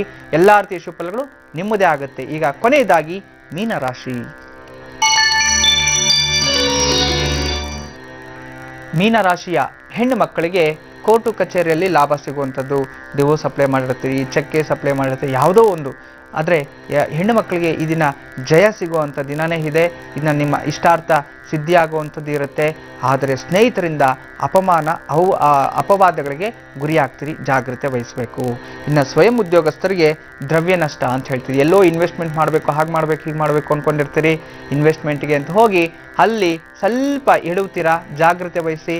ಮೊದಲೇ ಡಾಕ್ಯುಮೆಂಟ್ರಿ ಎಲ್ಲ ಸರ್ಚ್ ಮಾಡಿ ನೀವೇನು ಮಾಡಬೇಕು ಅದರ ನಿರ್ಧಾರ ತಗೊಳ್ಳುವಂಥದ್ದು. ಇನ್ನು ಉದ್ಯೋಗಸ್ಥ ಪುರುಷರಿಗೆ ಅಶಾಂತಿ, ಸ್ವಲ್ಪ ಉದ್ಯೋಗದಲ್ಲಿ ಅಶಾಂತಿ ಆಗುವಂಥದ್ದು, ಕಿರುಕುಳ. ನಾನು ತುಂಬ ಕಷ್ಟಪಟ್ಟು ಮಾಡ್ತಾ ಇದ್ದೀನಿ, ಆದರೆ ಯಾರಿಗೂ ಇದೆಲ್ಲ ಕ್ರೆಡಿಟ್ ಹೋಗ್ತಿದೆಯಲ್ಲ, ನಾನು ಪ್ರಮೋಟೇ ಆಗ್ತಿಲ್ವಲ್ಲ ಅಂಥೇಳಿ ಇದನ್ನ ಮನಸ್ಸಿಗೆ ಸ್ವಲ್ಪ ನೆಮ್ಮದಿ ಹಾಳು ಮಾಡ್ಕೊಂಡು ಚಿಂತೆ ಮಾಡಬೇಡಿ. ಒಳ್ಳೆಯ ದಿನಗಳು ಮುಂದೆ ಕಾದೇ ಇರುತ್ತೆ. ಇನ್ನು ಸರ್ಕಾರಿ ಉದ್ಯೋಗಸ್ಥರಿಗೆ ಕೆಲಸದಲ್ಲೇ ಸ್ವಲ್ಪ ಸಂಕಟ, ಕೆಲಸ ಬಿಟ್ಬಿಡೋಣ ಸಾಕು, ನಾನು ಕೆಲಸ ಮಾಡಿರೋದು ಇಲ್ಲಿ ಯಾಕೋ ಕಿರುಕುಳ ಆಗ್ತಿದೆ, ಜನರು ಸಹಿಸ್ತಾ ಇಲ್ಲ, ನನ್ನ ಎದುರುಗಡೆ ನಾಟಕದ ಜನ ಜಾಸ್ತಿ, ನಾನು ಕೆಲಸ ಮಾಡಬೇಕಾದ ಪರಿಸ್ಥಿತಿ, ನಾನು ಆನೆಸ್ಟು, ನನಗೆ ಈ ದಿನ ಇಲ್ಲಿ ಕೆಲಸ ಮಾಡ್ಲಿಕ್ಕೆ ಆಗ್ತಿಲ್ಲ ಅನ್ನೋ ಮನಸ್ಸಿಗೆ ಅಶಾಂತಿಯನ್ನು ಉಂಟು ಮಾಡ್ಕೊಳ್ತೀರಾ. ಎಚ್ಚರಿಕೆ ವಹಿಸಬೇಕು, ಯಾವುದೇ ಥರದ ಕೆಟ್ಟ ನಿರ್ಧಾರ ತಗೊಳಕ್ಕೆ ಹೋಗಬೇಡಿ. ಇನ್ನು ವಯಸ್ಸಾಗಿರ್ತಕ್ಕಂಥವ್ರು ಮಕ್ಕಳಿಂದ ನೆಮ್ಮದಿ ಹಾಳಾಗುವಂಥದ್ದು. ಮಕ್ಕಳೇ ಏನಾದರೂ ನೀವು ಅದ್ರ ಬಗ್ಗೆ ಮಕ್ಕಳ ಬಗ್ಗೆ ಯೋಚನೆ ಮಾಡಬೇಡಿ, ಮಕ್ಕಳ ಹತ್ರ ಜಗಳನೂ ಕಾಯಬೇಡಿ, ಕೋಪದಿಂದ ಏನೋ ಮಾತಾಡ್ಬಿಡ್ತಾರೆ ಅಂತ ಹೇಳಿ ನಿಮ್ಮ ಮನಸ್ಸು ನೋವು ಮಾಡ್ಕೊಳಕ್ಕೆ ಹೋಗಬೇಡಿ. ಇನ್ನು ಮಕ್ಕಳ ವಿಚಾರದಲ್ಲಿ ಈ ದಿನ ಚೆನ್ನಾಗಿರ್ತಕ್ಕಂಥದ್ದು, ತುಂಬ ಸ್ಪೀಡಲ್ಲಿ ಇರ್ತಾರೆ, ಎಲ್ಲ ಅದು ಮಾಡಬೇಕು ಇದು ಮಾಡಬೇಕು ಅಂತೇಳಿ, ಏನು ಕಾಲೇಜ್ಗೆ ಹೋಗಬೇಕು, ಮತ್ತೊಂದು ಜಾಗದಲ್ಲಿ ಹೋಗಬೇಕು, ಇಂಟರ್ವ್ಯೂಗೆ ಅಟೆಂಡ್ ಮಾಡಬೇಕು ಅಂತೇಳಿ ತುಂಬ ಸ್ಪೀಡ್ ಗತಿಯಲ್ಲಿ ಈ ದಿನ ನೀವೆಲ್ಲ ದಿನವನ್ನು ಪ್ರಾರಂಭ ಮಾಡ್ತೀರಿ. ಆದರೆ ಕೆಲಸ ಕಾರ್ಯಗಳೆಲ್ಲವೂ ಸಹ ನಿಧಾನಗತಿಯಲ್ಲಿ ರಿಸಲ್ಟ್ ಸಿಗುತ್ತೆ. ಅದರಿಂದ ಯೋಚನೆ ಮಾಡಿ ಯಾವ ಕೆಲಸ ಮಾಡಬೇಕು ಮಾಡಬಾರ್ದು, ಎಲ್ಲಿ ಹೋಗಬೇಕು ಅನವಶ್ಯಕವಾಗಿ ಬೀದಿ ಸುತ್ತೋದು ಇಂಥ ಕೆಲಸಗಳೆಲ್ಲ ಮಾಡೋಕ್ಕೆ ಹೋಗಬೇಡಿ. ಖಂಡಿತ ಒಳ್ಳೆಯದೇ ಆಗುತ್ತೆ. ಇನ್ನು ಎಲ್ಲ ರೀತಿಯ ಶುಭಫಲಗಳು ನೀವು ಪಡಿಬೇಕು ಅಂತಂದರೆ ವಾಗ್ದೇವಿ ಅಂದರೆ ಸರಸ್ವತಿ ಅಷ್ಟೋತ್ರ, ಸರಸ್ವತಿ ದರ್ಶನ, ಅಥವಾ ತುಳಸಿ ಗಿಡ ಸ್ಪರ್ಶ, ಅಥವಾ ತುಳಸಿ ಅಷ್ಟೋತ್ರವನ್ನು ಪಾರಾಯಣ ಅಥವಾ ಓದೋದ್ರಿಂದ, ತುಳಸಿ ದಳವನ್ನು ಬಾಯಿಗೆ ಹಾಕ್ಕೊಂಡು ಹೋಗೋದ್ರಿಂದ ಎಲ್ಲ ರೀತಿಯ ಶುಭಫಲಗಳು ನಿಮ್ಮದೇ ಆಗುತ್ತೆ. ಗುರುಜಿ, ದ್ವಾದಶ ರಾಶಿಯ ಫಲಾಫಲದ ಬಗ್ಗೆ ಸಾಕಷ್ಟು ಮಾಹಿತಿಯನ್ನ ತಿಳಿಸ್ಕೊಟ್ರಿ. ಎಲ್ಲ ಮಾಹಿತಿಗಾಗಿ ಧನ್ಯವಾದಗಳು. ಒಂದಷ್ಟು ನೇರ ಪ್ರಸಾರದ ಕಂತುಗಳಿಂದ ಸಾಕಷ್ಟು ರಾಶಿ ಬಗ್ಗೆ ಹಾಗೂ ಆಯುಷ್ಯ ಅವಧಿಯ ಬಗ್ಗೆ ಮಾಹಿತಿಯನ್ನ ತಿಳಿಸ್ಕೊಡ್ತಿದ್ರು. ಇಂದು ದ್ವಾದಶ ರಾಶಿಗಳಲ್ಲೇ ಕೊನೆಯ ರಾಶಿಯಾದಂತಹ ಮೀನ ರಾಶಿ ಕುರಿತಂತಾಗಿ ಅವರ ಆಯುಷ್ಯ ಎಷ್ಟಿರುತ್ತೆ, ಯಾವೆಲ್ಲ ಕಂಟಕಗಳನ್ನ ಎದುರಿಸಬೇಕಾಗುತ್ತೆ, ಇದರ ಬಗ್ಗೆ ಸಾಕಷ್ಟು ಮಾಹಿತಿಯನ್ನ ತಿಳಿಸ್ಕೊಡ್ಲಿದ್ದಾರೆ. ಕೇಳೋಣ ಬನ್ನಿ ಗುರುಜಿ.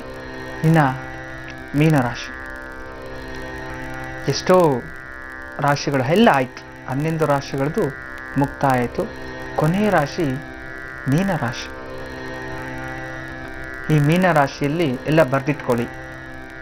ಕಟ್ಕೊಂಡಿರೋರು ಇರ್ಬೋದು, ಮಕ್ಕಳು ಇರ್ಬೋದು, ಮೊಮ್ಮಕ್ಕಳು ಇರ್ಬೋದು, ನಿಮ್ಮದು ಆಗಿರ್ಬೋದು. ಆದರೆ ಒಂದು ಮಾತ್ರ ಎಚ್ಚರಿಕೆ ವಹಿಸಿ, ನಾವು ಗಂಡಾಂತರಗಳು ಅಂತ ಹೇಳಿದಾಗ ಆ ಸಮಯದಲ್ಲಿ ಎಚ್ಚರಿಕೆ ವಹಿಸಬೇಕು. ಯಾವುದೋ ಒಂದು ತೊಂದರೆ, ಮನೆಗೆ ಹೋಗಿರ್ತೀರಿ, ಆ ಮನೆಯ ವಾಸ್ತುದೋಷದಿಂದ ಅಂಗಹೀನತ್ವ, ಹೆಣ್ಮಕ್ಳಿಗೆ ತೊಂದರೆ ಆಗುವಂಥದ್ದು, ಅದು ಸೀರಿಯಸ್ ಇದೇ ಟೈಮಲ್ಲಿ ಆಗುವಂಥದ್ದು. ಗಂಡಾಂತರ ಅಂತಂದರೆ ನೋಡಿ, ಬೆಳಗ್ಗೆ ಎದ್ದೇಳ್ತಾರೆ, ಸ್ನಾನ ಮಾಡ್ಕೊತಾರೆ. ಹೆಣ್ಮಕ್ಳು ಎಷ್ಟೋ ಜನ ನಾನು ಕೇಸಸ್ ನೋಡಿದ್ದೀನಿ. ಸ್ನಾನ ಮಾಡಿಕೊಂಡು నేను ಸೀರೆ ಉಟ್ಕೋಬೇಕು ಅಂತ ಹೋಗಿರ್ತಾರೆ, ಬಟ್ ರೂಮಿಂದ ಆಚೆಗೆ ಬಂದಿರೋದಿಲ್ಲ. ಏನು ಅಂತಂದರೆ ಹಾರ್ಟ್ ಅಟ್ಯಾಕ್ ಆಗಿದೆ. ಯಾಕೆ? ಆಸಿಡಿಟಿಯಿಂದ ಬೆಳಗ್ಗೆನೇ ಆಗಿರೋವಂಥದ್ದು. ಇನ್ನು ರಾತ್ರಿ 10 ಗಂಟೆಯಿಂದ 1 ಗಂಟೆ ಮಧ್ಯದಲ್ಲಿ ಅತಿ ಹೆಚ್ಚು ಹಾರ್ಟ್ ಅಟ್ಯಾಕ್ ಆಗಿಸ್ತಾ ಇರುತ್ತೆ. ಸ್ವಲ್ಪ ಅವ್ರ ಮೊದಲೇ ಪೇಯ್ನ್ ಇರುತ್ತೆ, ಬಟ್ ಅವ್ರು ಏನು ಯೋಚನೆ ಮಾಡ್ತಾರೆ, ಏನೂ ಆಗಲ್ಲ ಬಿಡು, ಸಣ್ಣದೇ ಅಲ್ವಾ. ನಾವು ಅದೇ ಗಂಡಾಂತರಗಳು ನಮ್ಮ ಪೀರಿಯಡಲ್ಲಿ ಗೊತ್ತಾಗ್ಬಿಟ್ಟಾಗ ನಾವು ಸ್ವಲ್ಪ ಜಾಗ್ರತೆ ವಹಿಸ್ಬೋದು. ಹೊಟ್ಟೆ ನೋವು ಬಂದರೂ ಒಂದು ಮಾತ್ರೆ ತಗೋಬೋದು, ಅಥವಾ ಹಾಸ್ಪಿಟ್ಲಿಗೆ ಹೋಗ್ಬೋದು, ಅಥವಾ ಯಾವುದಾದ್ರೂ ಡಾಕ್ಟ್ರು, ಪರ್ಸನಲ್ ಡಾಕ್ಟರ್ ಇದ್ದರೆ ಕನ್ಸಲ್ಟೆಂಟ್ ಮಾಡ್ಬೋದು.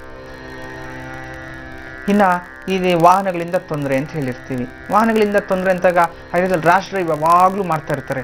ಏನಿನ್ನು 5 ನಿಮಿಷ ಇದೆ ಅನ್ನೋದು ಮನೆ ಬಿಡೋದು. ಬೆಳಗ್ಗೆ ಮುಂಚೆನೆ 6 ಗಂಟೆಗೆ ಎದ್ದು ಹೋಗಂಗಿಲ್ಲ.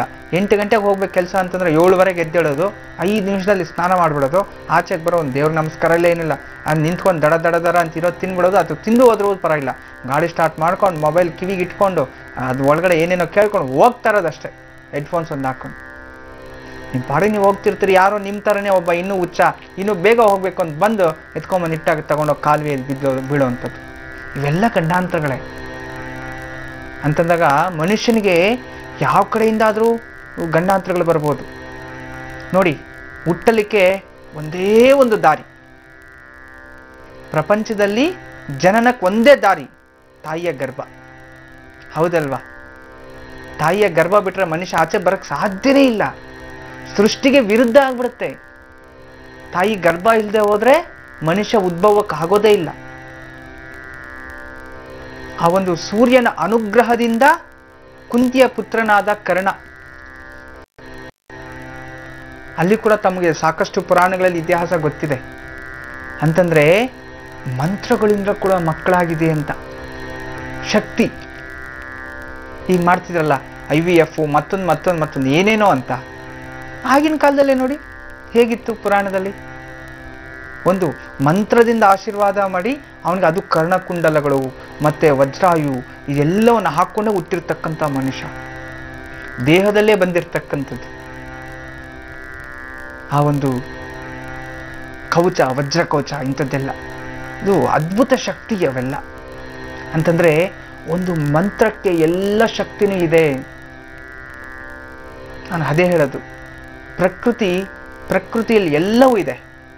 ಹಣ್ಣು ಇದೆ, ಹಂಪಲುಗಳು ಇದೆ, ವಿಶೇಷವಾಗಿ ಹಣ್ಣು ಹಂಪಲು, ತರಕಾರಿ, ದವಸ ಧಾನ್ಯಗಳು, ನೀರು, ಬೆಂಕಿ, ವಾಯು ಎಲ್ಲವೂ ಪ್ರಕೃತಿಯಲ್ಲಿ ಇರೋದೆ. ಅದನ್ನು ನಾವು ತಿಂತಾ ಇರ್ತೀವಿ, ನಮ್ಗೆ ಬೇಕಾಗಿರೋದೆಲ್ಲ ಯಾವ್ದು ಬೇಕು ಹೊಟ್ಟೆ ಹಸ್ದಾಗ ಮತ್ತೊಂದು ಎಲ್ಲವನ್ನು ತಿಂತಾ ಇರ್ತೀವಿ. ಎಲ್ಲ ದೇಹಕ್ಕೋಸ್ಕರನೇ ಹೋಗೋದು ಒಳಗಡೆ. ನೀವು ನೋಡಿ, ಅಂಗಡಿಗೆ ಹೋಗ್ತೀರಾ, ಅಂಗಡಿಗೆ ಹೋಗಿ ಇದೆಷ್ಟೊಂದು ತಮಾಷೆ ಆದರೂ ಸಹ ನಾನು ಹೇಳುವಂಥ ಮಾತು ಎಷ್ಟು ಅರ್ಥಗರ್ಭಿತವಾಗಿದೆ ನಮ್ಮ ಮನುಷ್ಯನ ಜೀವನ ಅನ್ನೋದು ನೋಡಿ. ಮನುಷ್ಯನ ಯಾವ ರೀತಿ ಯೋಚನೆ ಮಾಡ್ತಾನೆ, ಪ್ರಕೃತಿ ಅನ್ನೋದು ಆ ಒಂದೊಂದಕ್ಕೊಂದೊಂದು ದಾರಿ ಯಾವ ರೀತಿ ಮಾಡಿದೆ ಅಂತ. ನಾವು ಅಂಗಡಿಗೆ ಹೋಗ್ತೀವಿ, ಹೋಗಿ ಅಲ್ಲಿ ಅಂಗಡಿಯಲ್ಲಿ ತರಕಾರಿ, ಬೀನ್ಸ್ ಒಂದು ಕಡೆ ಇಟ್ಟಿರ್ತಾನೆ, ಮತ್ತೆ ಬದನೆಕಾಯಿ ಒಂದು ಜಾಗದಲ್ಲಿ ಇಟ್ಟಿರ್ತಾನೆ, ಎಲ್ಲವನ್ನೂ ಇಟ್ಟಿರ್ತಾನೆ. ಅದನ್ನೆಲ್ಲ ನಾವೇನು ಮಾಡ್ತೀವಿ, ಚೆನ್ನಾಗಿರೋದು ಹಾಕ್ಕೊಳ್ತೀವಿ. ಹಾಕ್ಕೊಂಡು ಅಲ್ಲೆಲ್ಲ ಫ್ರೆಶ್ ತರಕಾರಿ ಅಂತ ಹೇಳಿ ಎಲ್ಲ ಒಂದು ಕವರ್ಗೆ ಹಾಕ್ಕೊಂಡು ತೊಗೊಂಡ್ಬರ್ತೀವಿ. ತಗೊಂಬತ್ತು ಮನೇಲಿ ಕೂತ್ಕೊಂಡು ಎಲ್ಲ ಸಪ್ರೇಟ್ ಮಾಡಿ, ಕೆಲವು ಫ್ರಿಜ್ಜಲ್ಲಿ ಇಡೋರು, ಮತ್ತು ಇನ್ನೊಂದು ಕಡೆ ಇರೋರು ಅಥವಾ ಅದನ್ನ ಇಡೋರು, ಅಲ್ಲಿ ಫ್ರೆಶ್ ಆಗಿರುತ್ತೆ. ಮನೆಗೆ ಬಂದು ಒಣಗಿಸ್ಬಿಡ್ತಾರೆ ಕೆಲವರು. ಮತ್ತು ಮನೆಗೆ ಬಂದಮೇಲೆ ಅದರಲ್ಲಿ ಹುಳಗಳು ಕಾಣಿಸುತ್ತೆ. ಅದೇ ಕರ್ಮ, ಯೋಗ ಅನ್ನೋದು ಅದೇ. ಹುಳಗಳಿರುತ್ತೆ, ಆ ಹಣ್ಣು ಕಿತ್ತು ಬಿಸಾಕ್ತೀವಿ. ಅಲ್ಲಿ ಚೆನ್ನಾಗಿರುವಂಥದ್ದು ಮನೆಗೆ ಬರೋಷ್ಟೊತ್ತಿಗೆ ಕೆಟ್ಟೋಗಿರುತ್ತೆ. ಇನ್ನು ಕೆಲವು ಏನಾಗುತ್ತೆ, ಆ ಮನೇಲಿ ಅಡುಗೆ ಮಾಡೋಕ್ಕೆ ಆಗೋದಿಲ್ಲ, ಆ ಒಂದು ತರಕಾರಿನೆಲ್ಲ ಕೆಲಸದವ್ರು ಕೊಟ್ಟು ಕಳಿಸ್ಬಿಡ್ತೀವಿ. ಅಂತಂದರೆ ಆ ತರಕಾರಿ ಮೇಲೇನೂ ಯೋಗ ಇಲ್ಲ. ಮತ್ತು ಇನ್ನು ಊಟದ ವಿಚಾರದಲ್ಲಿ ಮನೆಯೆಲ್ಲ ಅಡುಗೆ ಮಾಡಿರ್ತೀವಿ, ಇನ್ನೇನು ಊಟ ಮಾಡಬೇಕು, ಅಷ್ಟೊತ್ತಿಗೆ ಯಾರೋ ಬರ್ತಾರೆ, ಸರಿ ಅಂತೇಳಿ ಅವ್ರಿಗೆ ಅಡುಗೆ ಹಾಕಿ ಬಡಿಸ್ತೀವಿ. ಅಂದರೆ ಆ ಊಟದ ಋಣ ನಮಗಿಲ್ಲ, ನಾವು ಮತ್ತೊಂದು ಮಾಡ್ಕೋಬೇಕು ಅಂತ. ಅನ್ನದ ಮೇಲೇನೂ ಆ ಋಣ ಬರೆದಿರುತ್ತೆ ಅಂತ ಅರ್ಥ. ಅಂದರೆ ಪ್ರಪಂಚದಲ್ಲಿ ಒಂದು ದೊಡ್ಡ ಮೇಧಾವಿಗಳು ಒಬ್ಬರು ಹೇಳಿದ್ದಾರೆ, ಮೇಧಾವಿಗಳು ಶಿಶುನಾಳ ಸರೀಬ ಸಾಹೇಬ್ರು ಅನ್ನೋರು ಒಂದು ವಚನ ಹೇಳಿದ್ರು, ಹೆಣ್ಣು ಹೊನ್ನು ಮಣ್ಣು ಅನ್ನೋ ಜೀವನದಲ್ಲಿ ಅನುಭವಿಸಬೇಕು, ಸಿಗಬೇಕು ಅಂತಂದರೆ ಪೂರ್ವಜನ್ಮ ಪುಣ್ಯಫಲ ಇದ್ರೆ ಮಾತ್ರನೇ ಅಂತಂದಾಗ ನೋಡಿ, ನಮ್ಮ ಪೂರ್ವಜನ್ಮದ ಪುಣ್ಯಫಲ ಅಂತಂದ್ರೆ ಒಂದು ಮಣ್ಣು, ಒಂದು ಜಾಗ, ಒಂದು ಅಂತಂದ್ರೆ ಚಿನ್ನ. ಎಷ್ಟೋ ಮನೆಗಳು ಚಿನ್ನ ಖರೀದಿ ಮಾಡ್ತೀರಿ, ನಿಮ್ಮ ಮನೇಲಿ ಇರುತ್ತಾ? 15 ಜನಕ್ಕೆ ಎತ್ಕೊಂಡೋಗಿ ಅಡ ಇಡ್ತೀರಿ. ನಿಮ್ಮ ಜೀವನದಲ್ಲಿ ಚಿನ್ನದ ಸರ ಹಾಕೋಬೇಕು ಅಂತ ತುಂಬ ಆಸೆ, 6 ತಿಂಗಳ ಮೇಲೆ ಇರಲ್ಲ. ಇದರ ವಿಚಾರ ಸಾಕಷ್ಟು ತಿಳಿಸ್ತಾ ಹೋಗ್ತೀನಿ, ಇನ್ನೂ ಇದೆ. ಗುರೂಜಿ ಅವರು ತಿಳಿಸಿ ಹೇಳ್ತಾ ಇದ್ರು, ಪೂರ್ವ ಜನ್ಮದ ಪುಣ್ಯ ಫಲ ಬಗ್ಗೆ ಸಾಕಷ್ಟು ಮಾಹಿತಿ ತಿಳಿಸ್ಕೊಡ್ತಿದ್ರು. ಇನ್ನಷ್ಟು ಮಾಹಿತಿಯನ್ನ ಈಗ ಕೇಳಿ ತಿಳಿಯೋ ಸಮಯ ಆಗಿದೆ. ಗುರೂಜಿ, ಪೂರ್ವ ಜನ್ಮದ ಪುಣ್ಯ ಫಲ ನಾನು ಹೇಳ್ತಿದ್ದೆ, ಹೆಣ್ಣು ಮಣ್ಣು ಮಣ್ಣು ಅಂತ. ಹೆಣ್ಣು ಅಂತಂದಾಗ ಒಂದು ಹೆಣ್ಣು ಜೀವನದಲ್ಲಿ ಯಾರು ಲೈಫಲ್ಲಿ ಸಂಗಾತಿ ಆಗಬೇಕು ನಮಗೆ ಅನ್ನೋದು ಪೂರ್ವಜನ್ಮ ಪುಣ್ಯ ಫಲ. ಅವಳು ಒಳ್ಳೆಯವಳಾಗಿರಬೇಕು, ಎಷ್ಟೋ ಜನಕ್ಕಿರುತ್ತೆ, ಸೌಂದರ್ಯವಂತಲಾಗಿರಬೇಕು, ಸದ್ಗುಣವಂತಲಾಗಿರಬೇಕು, ಬ್ರಾಹ್ಮಿಣಿ ರೂಪದಲ್ಲಿರಬೇಕು ಅಂತ. ಆದರೆ ಅದೇ ರೀತಿ ಇರ್ತಾರಾ ಅನ್ನೋದು ನಾವು ಜಾತಕ ನೋಡಿ ಪರಿಗಣಿಸ್ಬೋದು. ಸಪ್ತಮದಲ್ಲಿ ಗುರು ಬಂದಾಗ 1000 ದೋಷಗಳಿದ್ರೂ ಹೋಗುತ್ತೆ. ಅದೇ ಕೇಂದ್ರ ಸ್ಥಾನಕ್ಕೆ ಸಪ್ತಮದಲ್ಲಿ ಗುರು ಬಂದಾಗ ಆ ಒಂದು ಕುಟುಂಬನೇ ನಾಶ ಆಗುತ್ತೆ ಅಂತಂದ್ರೆ ಹೆಂಡತಿ ಮಕ್ಕಳು ದೂರ ಹಾಕ್ತಾರೆ. ಅದೇ ಗುರು ಬೇರೆ ಲಗ್ನದಲ್ಲಿದ್ದಾಗ ಸಪ್ತಮದಲ್ಲಿ ಗುರು ಬಂದರೆ ಸಪ್ತಮಾಧಿಪತಿ ಗುರುನೇ ಆಗಿದ್ರೆ ಉತ್ತಮವಾದ ಸ್ತ್ರೀ ಸಿಗ್ತಾಳೆ. ಪಾಪಗ್ರಹದೊಳಗೆ ಇದ್ದಾಗ ಪಾಪಿ ಇರುತ್ತೆ. ಅದನ್ನ ಶುಭ ಗ್ರಹಗಳ ದೃಷ್ಟಿಯಿಂದ ಜ್ಯೋತಿಷ್ಯ ಅದು ಪರ್ಯಾಯ. ಪೂರ್ವಜನ್ಮದ ಪುಣ್ಯಫಲ ಅಂತ ನಾವು ನೋಡಿದಾಗ ನೋಡಿ, ಒಂದು ಹೆಣ್ಣು ನಮ್ಮ ಜೀವನದಲ್ಲಿ ಬರಬೇಕು ಅನ್ನೋದಾದ್ರೂ ಪೂರ್ವದ ಜನ್ಮದ ಪುಣ್ಯಫಲ ಇರಬೇಕು. ಅದೇ ರೀತಿ ವನ್ನ ಅಂತಂದರೆ ಚಿನ್ನ. ಆಗ್ಲೇ ಹೇಳಿದೆ, ಚಿನ್ನ ಎಷ್ಟೋ ಜನಕ್ಕೆ ಚಿನ್ನ ಆಸೆ. ಪಾಪ ಕೊಂಡ್ಕೊಂಬರ್ತಾರೆ, 15 ದಿನಕ್ಕೆ ತೊಗೊಂಡೋಗಿ ಅಡ ಇಡ್ತಾರೆ, ಸಾಲ ಸೋಲ ಮಾಡ್ತಾರೆ, ಕಷ್ಟಪಟ್ಟು ಸಂಪಾದನೆ ಮಾಡಿರೋದೆಲ್ಲ ಬೇರೆಯವ್ರಿಗೋಸ್ಕರ ಯಾವುದೋ ಹಂಗಾಮಿ ಅಂತೇಳಿ ಕೊಡ್ತಾರೆ. ಅವ್ರು ತೊಗೊಂಡೋಗಿ ಫ್ರೆಡ್ಜ್ ಮಾಡಿಬಿಡ್ತಾರೆ, ಹೊರಟೋಗ್ತಾರೆ. ಮತ್ತು ಅಕ್ಕ ತಂಗಿರ ಚಿನ್ನ ಇನ್ನು ವಿಶೇಷವಾಗಿ ಮುಂದಿನ ಸಂಚಿಕೆಗಳು ನಾನು ತಿಳಿಸ್ತೀನಿ. ಏನು ಚಿನ್ನ ಹಡ ಇಡೋದ್ರಿಂದ ಯಾವ ತೊಂದರೆ ಬರುತ್ತೆ, ಮತ್ತು ಸೋದರಿಯರ ಚಿನ್ನವನ್ನು ಅಣ್ಣ ತಮ್ಮಂದ್ರು ಉಪಯೋಗ ಮಾಡಿಕೊಂಡ್ರೆ ಏನು ತೊಂದರೆ ಆಗುತ್ತೆ, ಅಥವಾ ಚಿನ್ನವನ್ನು ಕದ್ರೆ ಏನು ತೊಂದರೆ ಆಗುತ್ತೆ, ಇಂಥದ್ದೆಲ್ಲ ವಿಶೇಷವಾಗಿ ನಾನು ತಿಳಿಸ್ತೀನಿ. ಯಾಕಂದರೆ ಇತ್ತೀಚಿನ ದಿನಗಳಲ್ಲಿ ಸೋದರಿತು, ಮತ್ತು ಪರರ ಚಿನ್ನ ಮದುವೆಗೆ ಹೋಗ್ತೀವಿ ಕೊಡಿ ಅಂತ ಹೇಳೋದು, ಸುಳ್ಳು ಹೇಳೋದು ತಗೊಳ್ಳೋದು, ಇಲ್ಲಿ ತಗೊಂಡೋಗಿ ಅಡ ಇಟ್ಬಿಡೋದು, ಇಂಥ ಸಾಕಷ್ಟು ಸಮಸ್ಯೆಗಳಾಗಿದೆ. ಇನ್ನು ಎಷ್ಟೋ ಜನ ಮನೆ ರಿಜಿಸ್ಟರ್ ಮಾಡ್ಕೋಬೇಕು ಅಂಥೇಳಿ ಚಿನ್ನವನ್ನು ಹಡ ಇಡೋದು. ಭೂಮಿಗೆ ಸಂಬಂಧಪಟ್ಟಿರೋ ಹಾಗೆ ಅಂಥದ್ದೆಲ್ಲ ಸಪ್ರೇಟ್ ಒಂದು ಥಿಯರೀಸ್ ಇದೆ. ಅಂದು ಮುಂದಿನ ದಿನಗಳಲ್ಲಿ ನಾನು ತಿಳಿಸ್ತೀನಿ. ಅದ್ಭುತವಾದ ಸಂದೇಶ ಇದೆ, ಎಲ್ಲರಿಗೂ ಉಪಯೋಗ ಆಗುವಂಥದ್ದು. ಕಷ್ಟ ಯಾರಿಗೆ ಬರಲ್ಲ? ಪ್ರತಿಯೊಬ್ಬರಿಗೂ ಬರುತ್ತೆ. ಪ್ರತಿಯೊಬ್ಬರ ಜೀವನದಲ್ಲೂ ಕಷ್ಟ ಇದ್ದಿದ್ದೆ. ಇದು ಚಿನ್ನ ಪೂರ್ವಜನ್ಮ. ಒಂದು ವನ್ನ ಅಂತಂದರೆ ಚಿನ್ನದ ಒಂದು ನಿಧಿ ಸಿಗಬೇಕು ಅಂದರೂ ಸಹ ಪೂರ್ವಜನ್ಮದ ಪುಣ್ಯಫಲ ಇರಬೇಕು. ಅದಿದ್ರೇ ಸಿಗುತ್ತೆ. ಎಷ್ಟೋ ಜನಕ್ಕೆ ನಿಧಿಗಳು ಸಿಗುತ್ತೆ, ಆದರೆ ಅದನ್ನ ಅನುಭವಿಸುವಂಥ ಯೋಗ ಅವ್ರಿಗಿರೋದಿಲ್ಲ. ಅದು ಬೇರೆಯವ್ರು ಹೊತ್ಕೊಂಡು ಹೋಗ್ತಾರೆ, ಅದೇನೋ ಆಗುತ್ತೆ. ಅದೆಲ್ಲ ಬಿಟ್ಟು ನಂತರ ಮಣ್ಣು ನೋಡಿ, ನಿಮ್ಮ ಹತ್ರ ಸಾಕಷ್ಟು ಜನರ ಹತ್ರ ದುಡ್ಡಿರುತ್ತೆ. ಎಷ್ಟೋ ಸರ್ಕಾರಿ ಉದ್ಯೋಗಗಳಿರೋರಿಗೆ ಕೋಟಿ ದುಡ್ಡು ಇರುತ್ತೆ, ದೊಡ್ಡವ್ರ ಹತ್ರ ದುಡ್ಡು ಇರುತ್ತೆ. ಆದರೆ ಅವರು ಮಣ್ಣು ತೆಗೆಯೋಂಗೆ ಇಲ್ಲ, ಭೂಮಿ ಇವ್ರ ಹೆಸರಲ್ಲಿ ಇಡೋಂಗೆ ಇಲ್ಲ. ಎಂಥ ಕರ್ಮಕಾಂಡ ಅಲ್ವಾ? ಈ ದುಡ್ಡಿದ್ದೇನು ಪ್ರಯೋಜನ? ಸ್ವಂತ ಮನೆ ದೊಡ್ಡದಾಗ ಆಸೆ ಇರುತ್ತೆ, ದುಡ್ಡು ಅದು ಅಕ್ರಮನೋ ಸಕ್ರಮನೋ, ಒಳ್ಳೆ ರೂಪದಲ್ಲೋ ಕೆಟ್ಟ ರೂಪದಲ್ಲೋ, ಯಾವುದೋ ಒಂದು ರೀತಿ ದುಡ್ಡು ಸಾಕಷ್ಟು ಮಾಡಿರ್ತೀರಿ ಅಂತಂದಾಗ ಈ ಒಂದು ಕೆಲವೊಂದು ಕಪ್ಪು ಕಾಣಿಕೆಗಳು ಇಂಥದ್ದೆಲ್ಲ ಇದೆ. ಆ ಸೂತ್ರಗಳೆಲ್ಲವೂ ಯಾವುದೋ ಒಂದು ರೀತಿ ನಿಮ್ಮ ಹತ್ರ ಬೇಕಾದಷ್ಟು ಹಣ ಇರುತ್ತೆ, ಯಾರ್ದು ಸಪೋರ್ಟ್ ಮಾಡ್ತಾರೆ, ಚೀಟಿ ಹಾಕ್ತಾರೆ, ಏನೋ ನಿಮ್ಮ ಕಷ್ಟಪಟ್ಟು ಮಾಡಿರ್ತೀರಿ, ಅದು ತಾನಾಗಿ ದುಡ್ಡು ಒಳೆದು ಬಂದಿರುತ್ತೆ. ಆದರೆ ನಿಮ್ಮ ಹೆಸರು ಒಂದು ಮನೆ ಮಾಡೋ ಆಗಿರಲ್ಲ. ಎಷ್ಟೋ ಜನಕ್ಕೆ ಹಂಗಾಗಿರುತ್ತೆ. ಒಂದು ಭೂಮಿ ತೆಗಿಯೋಂಗಿಲ್ಲ, ತೊಂದರೆ ಆಗ್ಬಿಡುತ್ತೆ. ಒಂದು ಹೇಳ್ಕೊಳಕ್ಕೆ ಒಂದು ನನ್ನ ಮನೆ ಅಂತ ದೊಡ್ಡದಾಗ ಒಂದು ಹೇಳ್ಕೊಳಕ್ಕೆ ಮನೆ ಇರಲ್ಲ, ಬಾಡಿಗೆ ಮನೇಲಿ ಇರ್ತೀರಿ, ಕ್ವಾರ್ಟರ್ಸ್ಗಳಲ್ಲಿ ಇರ್ತೀರಿ, ಬೇರೆಯವ್ರ ಮನೇಲಿ ವಾಸ ಮಾಡ್ತೀರಿ. ಎಂಥ ವಿಪರ್ಯಾಸ ಇದು ಅಂತಂದರೆ, ಸ್ವಂತ ಮನೆ ಕಟ್ಕೊಳ್ಳೋಕ್ಕೆ ನಂದು ಅಂತ ಹೇಳ್ಕೊಳಕ್ಕೆ ಹೆದರೋ ಅಂಥ ಪರಿಸ್ಥಿತಿ ಬೇಕಾ ಜನಕ್ಕೆ ಅಲ್ವಾ? ಅವಶ್ಯಕತೆ ಇಲ್ಲ. ಏನಿದ್ರೂ ಅದನ್ನೇ ಯೋಗ ಅಂತ ಹೇಳ್ತೀವಿ. ಮಣ್ಣಿನ ಯೋಗ ಇರಬೇಕು, ಮತ್ತೆ ಯಾವಾಗೋ ಆ ಯೋಗ ಬರತಕ್ಕಂಥದ್ದು ಅದು ಜಾತಕದಲ್ಲಿ ಗೊತ್ತಾಗತ್ತೆ.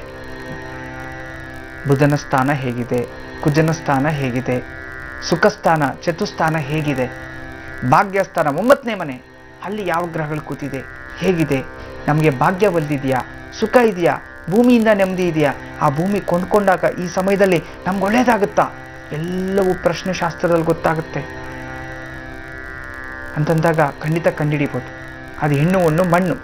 ನಾನು ತರಕಾರಿ ವಿಚಾರ ಹೇಳ್ತಿದ್ದೆ.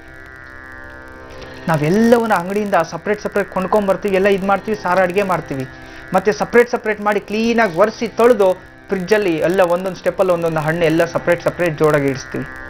ಏನಕ್ಕೆ? ಕಣ್ಣಿಗೆ ಮಾತ್ರ ಚೆನ್ನಾಗಿ ಕಾಣಿಸ್ಲಿ ಅಂತ ಅಷ್ಟೇ. ಅದು ಅಂತಂದರೆ ಅದು ಬಹಿರಂಗವಾಗಿ ಚೆನ್ನಾಗಿ ಕಾಣಿಸ್ಲಿ ಅಂತ. ಅಂತರಂಗ ಏನು ಗೊತ್ತಾ? ಮತ್ತೆ ಅದೆಲ್ಲ ತೆಗಿತೀವಿ, ಎಲ್ಲ ಕಟ್ ಮಾಡ್ತೀವಿ. ಕಟ್ ಮಾಡಿ ಒಂದೇ ಒಲೆ ನೀರು ಹಾಕ್ತೀವಿ, ಸಪ್ರೇಟಾಗಿ ತಂದಿರೋ ಅಂಥದ್ದು ಎಲ್ಲ ಅದರಲ್ಲಿ ಹಾಕಿ ಎಲ್ಲ ಮಿಶ್ರಣ ಮಾಡಿ ಅಡುಗೆ ಮಾಡಿಬಿಡ್ತೀವಿ. ಕೊನೆಗೆ ಅದು ದೇಹಕ್ಕೂ ಸಪ್ರೇಟಾಗಿ ಮತ್ತೆ ತಟ್ಟೆಯಲ್ಲಿ ಅನ್ನ ಒಂದು ಕಡೆ, ಸಾರು ಒಂದು ಕಡೆ, ಪಲ್ಯ ಒಂದು ಕಡೆ, ವೆರೈಟಿ ಹಾಕ್ಕೊಂಡು ಹೋದರೂ ದೇಹಕ್ಕೆ ಹೊಟ್ಟೆ ಒಳಗಡೆನೆ ಹೋಗೋದು. ಅಲ್ವಾ? ಎಷ್ಟು ಚೆನ್ನಾಗಿ ದೇಹದೊಳಗಡೆ ಹೋಗುತ್ತೆ ಅಂತಂದ್ರೆ ಮತ್ತೆ ಅದೆಲ್ಲವೂ ಒಂದೇ, ಅದು ಅಂತರಂಗ. ಮೀನರಾಶಿಯವರೆಲ್ಲರೂ ಕಾತುರದಿಂದ ಕಾಯ್ತಾ ಇರ್ತೀರಾ, ನಮ್ಮ ಆಯುಷ್ಯ ಎಷ್ಟಿರುತ್ತೆ, ಏನೆಲ್ಲ ಕಂಟಕಗಳನ್ನ ನಾವು ಎದುರಿಸಬಹುದು, ಗುರುಜಿ ಬೇಗ ತಿಳಿಸ್ಕೊಡ್ಬೇಕಿತ್ತು ಅನ್ನೋದನ್ನ ಕಾಯ್ತಾ ಇರ್ತೀರಾ. ಬನ್ನಿ ಈ ಬಗ್ಗೆ ಸಾಕಷ್ಟು ಮಾಹಿತಿಯನ್ನ ಗುರುಜಿ ಅವರಿಂದ ಕೇಳಿ ತಿಳ್ಕೊಳ್ಳೋಣ. ಜೊತೆಗೆ ಈ ದಿನದ ವಿಶೇಷ ಟಿಪ್ಸ್, ನಾವು ಏನನ್ನ ಪಾಲಿಸಿದ್ರೆ ಈ ದಿನವನ್ನ ಮತ್ತಷ್ಟು ಶುಭಪ್ರದ ಮಾಡ್ಕೋಬಹುದು ಅನ್ನೋದನ್ನ ಕೂಡ ತಿಳ್ಕೊಳ್ಳೋಣ. ಗುರುಜಿ, ಈ ದಿನ ಮೀನರಾಶಿ ಬಗ್ಗೆ ಚರ್ಚೆ ಮಾಡ್ತಾ ಸಾಕಷ್ಟು ವಿಚಾರಗಳು ಅದ್ರಲ್ಲಿ ಬಂತು. ಕೊನೆಗೆ ಬಹಿರಂಗ ಅಂತರಂಗ ಇಷ್ಟೇ ಆ ವಿಚಾರವನ್ನು ನಾನು ಚರ್ಚೆ ಮಾಡ್ತಿದ್ದೆ. ಬಹಿರಂಗ ನೋಡಲಿಕ್ಕೆ ಮಾತ್ರ, ಅಂತರಂಗ ಕ್ರಿಯಾ. ಬಹಿರಂಗ ನನ್ನ ದೇಹ ಬಹಿರಂಗವಾಗಿ ಆಚೆ ಏನು ಕಾಣಿಸುತ್ತೆ, ಒಳಗಡೆ ಏನೇನು ಕ್ರಿಯೆ ಆಗ್ತಿದೆ ಏನು ಕಾಣಿಸೋದಿಲ್ಲ. ಅಂತರಂಗದಲ್ಲಿ ಒಂದು ನೀರಿಗೆ ಉಪ್ಪಾಕಿ ಅದರಲ್ಲಿ ಏನಾದರೂ ತರಕಾರಿಯನ್ನು ಹಾಕ್ತೀವಿ, ಆ ಒಂದು ಉಪ್ಪಿನ ರುಚಿಯನ್ನ ಮತ್ತು ಆ ಒಂದು ಖಾರದ ರುಚಿಯನ್ನ ಆ ಒಂದು ಹಣ್ಣು ಅದು ಹೀರ್ಕೊಂಡಾಗ ಮಾತ್ರನೇ ಅದು ರುಚಿ ಬರೋದು, ಇಲ್ಲಾಂದ್ರೆ ಬರೋದಕ್ಕೆ ಸಾಧ್ಯ ಇಲ್ಲ. ಹಾಗೆ ನಮ್ಮ ದೇಹದಲ್ಲಿ ಅಂಗಾಂಗಗಳು ಸಹ ನಾವೇನು ಊಟ ಮಾಡ್ತೀವೋ ಅದರಲ್ಲಿರತಕ್ಕಂಥ ಸಾರಾಂಶವನ್ನು ತರಕಾರಿ ಯಾವ ರೀತಿ ಎಳ್ಕೊಳ್ಳುತ್ತೋ ಆ ರೀತಿ ಅದರೊಳಗೆ ಇರತಕ್ಕಂಥ ಶಕ್ತಿಯನ್ನ ಎಳ್ಕೊಳ್ತಾ ಬರುತ್ತೆ ಅಂಗಾಂಗಗಳಲ್ಲಿ. ಅದು ಅಂತರಂಗ. ಆ ಅಂತರಂಗ ಯಾವ ರೀತಿ ಕೆಲಸ ಮಾಡುತ್ತೆ ಅಂತ ಯಾರಿಗೂ ಗೊತ್ತಾಗೋದಿಲ್ಲ. ಅದೇ ಭಗವಂತನ ಶಕ್ತಿ, ಅದೇ ಬ್ರಹ್ಮಶಕ್ತಿ. ನಿಜ ನೋಡಿ, ಪ್ರಾಣವಾಯು ಮನುಷ್ಯ ಅತಿ ಹೆಚ್ಚು ದಿನಗಳ ಬದುಕಬೇಕು ಅನ್ನೋದಾದ್ರೆ ವಿಶೇಷವಾಗಿ ವಾಯುಪುತ್ರ ಯಾರು? ಹನುಮಂತ. ಅದನ್ನು ಒಂದಿನ ವಿಶೇಷವಾಗಿ ತಿಳಿಸ್ತೀನಿ. ವಾಯುಪುತ್ರ ಹನುಮಂತ. ವಾಯು ಇಲ್ಲದೆ ಹೋದ್ರೆ ನಾವು ಬದುಕೋದಕ್ಕಾಗೋದಿಲ್ಲ. ಪ್ರಾಣವಾಯು ಅಂತ ಹೇಳ್ತೀವಿ. ನಮ್ಮ ಪ್ರಾಣನೇ ವಾಯು ರೂಪದಲ್ಲಿದೆ. ಆ ಹನುಮಂತನನ್ನ ನಾವು ಗಟ್ಟಿಯಾಗಿ ಹಿಡ್ಕೊಂಡ್ರೆ ಪ್ರತಿಯೊಬ್ಬ ಮನುಷ್ಯನ ಪ್ರಾಣವಾಯು ಸಿಕ್ಕೇ ಸಿಗುತ್ತೆ. ಆದರೆ ಈ ದಿನ ಮೀನರಾಶಿಯವರು ಆಯುಷ್ ಎಷ್ಟು, ನಿಮ್ಮ ಗಂಡಾಂತರಗಳೆಲ್ಲಿದೆ ಈಗ ನೋಡೋಣ. ಮೀನರಾಶಿಯವರಿಗೆ ಹುಟ್ಟಿದ ಜನನ ಆದ 5 ವರ್ಷದಲ್ಲಿ, ಎಕ್ಸಾಕ್ಟ್ 5ನೇ ವರ್ಷದಲ್ಲಿ ನೀರಿನ ಭಯ ಆಗುವಂಥದ್ದು, ನೀರಿನಿಂದ ತೊಂದರೆ ಆಗುವಂಥದ್ದು. 5ನೇ ವರ್ಷದಲ್ಲಿ ಜಾಗೃತಿ ಇರಬೇಕು. ನೀರಿಂದ ಅಂತಂದ್ರೆ ಯಾವ ರೀತಿ ಆದರೂ ತೊಂದರೆಗಳಾಗ್ಬೋದು, ನೀರಿಗೆ ಸಂಬಂಧಪಟ್ಟಿರೋ ಹಾಗೆ. ಇನ್ನು 8ನೇ ವರ್ಷದಲ್ಲಿ ತುಂಬ ಜ್ವರ ಆಗುವಂಥದ್ದು. 8ನೇ ವರ್ಷದಲ್ಲಿ ವಿಪರೀತವಾದ ಜ್ವರ ಬರುವಂಥದ್ದು. ಜ್ವರ ಬಂದು ಕೈಕಾಲು ನಿಶಕ್ತಿ ಆಗ್ಬಿಡುವಂಥದ್ದು, ಕಿವಿ ಕೇಳಿಸದೆ ಆಗ್ಬಿಡುವಂಥದ್ದು, ಬ್ರೈನಲ್ಲಿ ವೀಕ್ ಆಗ್ಬಿಡುವಂಥದ್ದು, ನರಗಳ ದೌರ್ಬಲ್ಯ ಆಗ್ಬಿಡುವಂಥದ್ದು, ಒಂದಂಗ ಬೆಳೆದೇ ಆಗ್ಬಿಡುವಂಥದ್ದು. ನೋಡಿ, ಜ್ವರ ಅನ್ನೋದು ಎಷ್ಟು ಲೇಜಿ ಮಾಡಬಾರ್ದು. ನೀವೇನು ಮಾಡ್ತೀರಿ? Self medicines. ಸಾಕಷ್ಟು ಜನ ಡೋಲಾಫರು, ಮತ್ತೊಂದು ಕ್ರೋಸಿನ್, ಇನ್ನೊಂದು ಎಲ್ಲೆಲ್ಲೋ ನೋಡಿರ್ತೀರಿ, ಕೇಳಿರ್ತೀರಿ. ಜ್ವರ ಬಂದಿದ್ಯಾ, ಒಂದು ಮಾತ್ರೆ ತೆಗೆದು ಬಾಯಿಗೆ ಹಾಕ್ಬಿಡೋದು, ತಿರೋಗುತ್ತೆ, ತಣ್ಣಗಾಗುತ್ತೆ. ಜ್ವರ ತುಂಬ ಜಾಸ್ತಿ ಆದಾಗ ತೊಗೊಂಡೋಗೋ ಬ್ಲಡ್ ಚೆಕಪ್, ಮತ್ತೊಂದು ಎಲ್ಲ ಮಾಡಿಸ್ತೀವಿ. ಅದೇ ಮೀನರಾಶಿಯವ್ರ ಜಾಗೃತಿ ರೀ. 8ನೇ ವರ್ಷದಲ್ಲಿ ಮಕ್ಕಳಿಗೆ ಸಣ್ಣ ಜ್ವರ ಬಂದರೂ ಹಾಸ್ಪಿಟಲ್ ಕರ್ಕೊಂಡೋಗಿ, ಒಳ್ಳೇದಾಗತ್ತೆ. ನಾನು ನಿಮ್ಮನ್ನ ಹೋಮ ಹವನಗಳು ಮಾಡಿಸಿ ಅಂತ ಹೇಳ್ತಿಲ್ಲ, ಮುನ್ನೆಚ್ಚರಿಕೆ ಇರಿ ಅಂತ ತಿಳಿಸ್ತಿದ್ದೀನಿ. ಇದು ಹೋದರೆ 18ನೇ ವರ್ಷ, ಮತ್ತೆ 22ನೇ ವರ್ಷ, ಮತ್ತು 25ನೇ ವರ್ಷ, 32ನೇ ವರ್ಷ.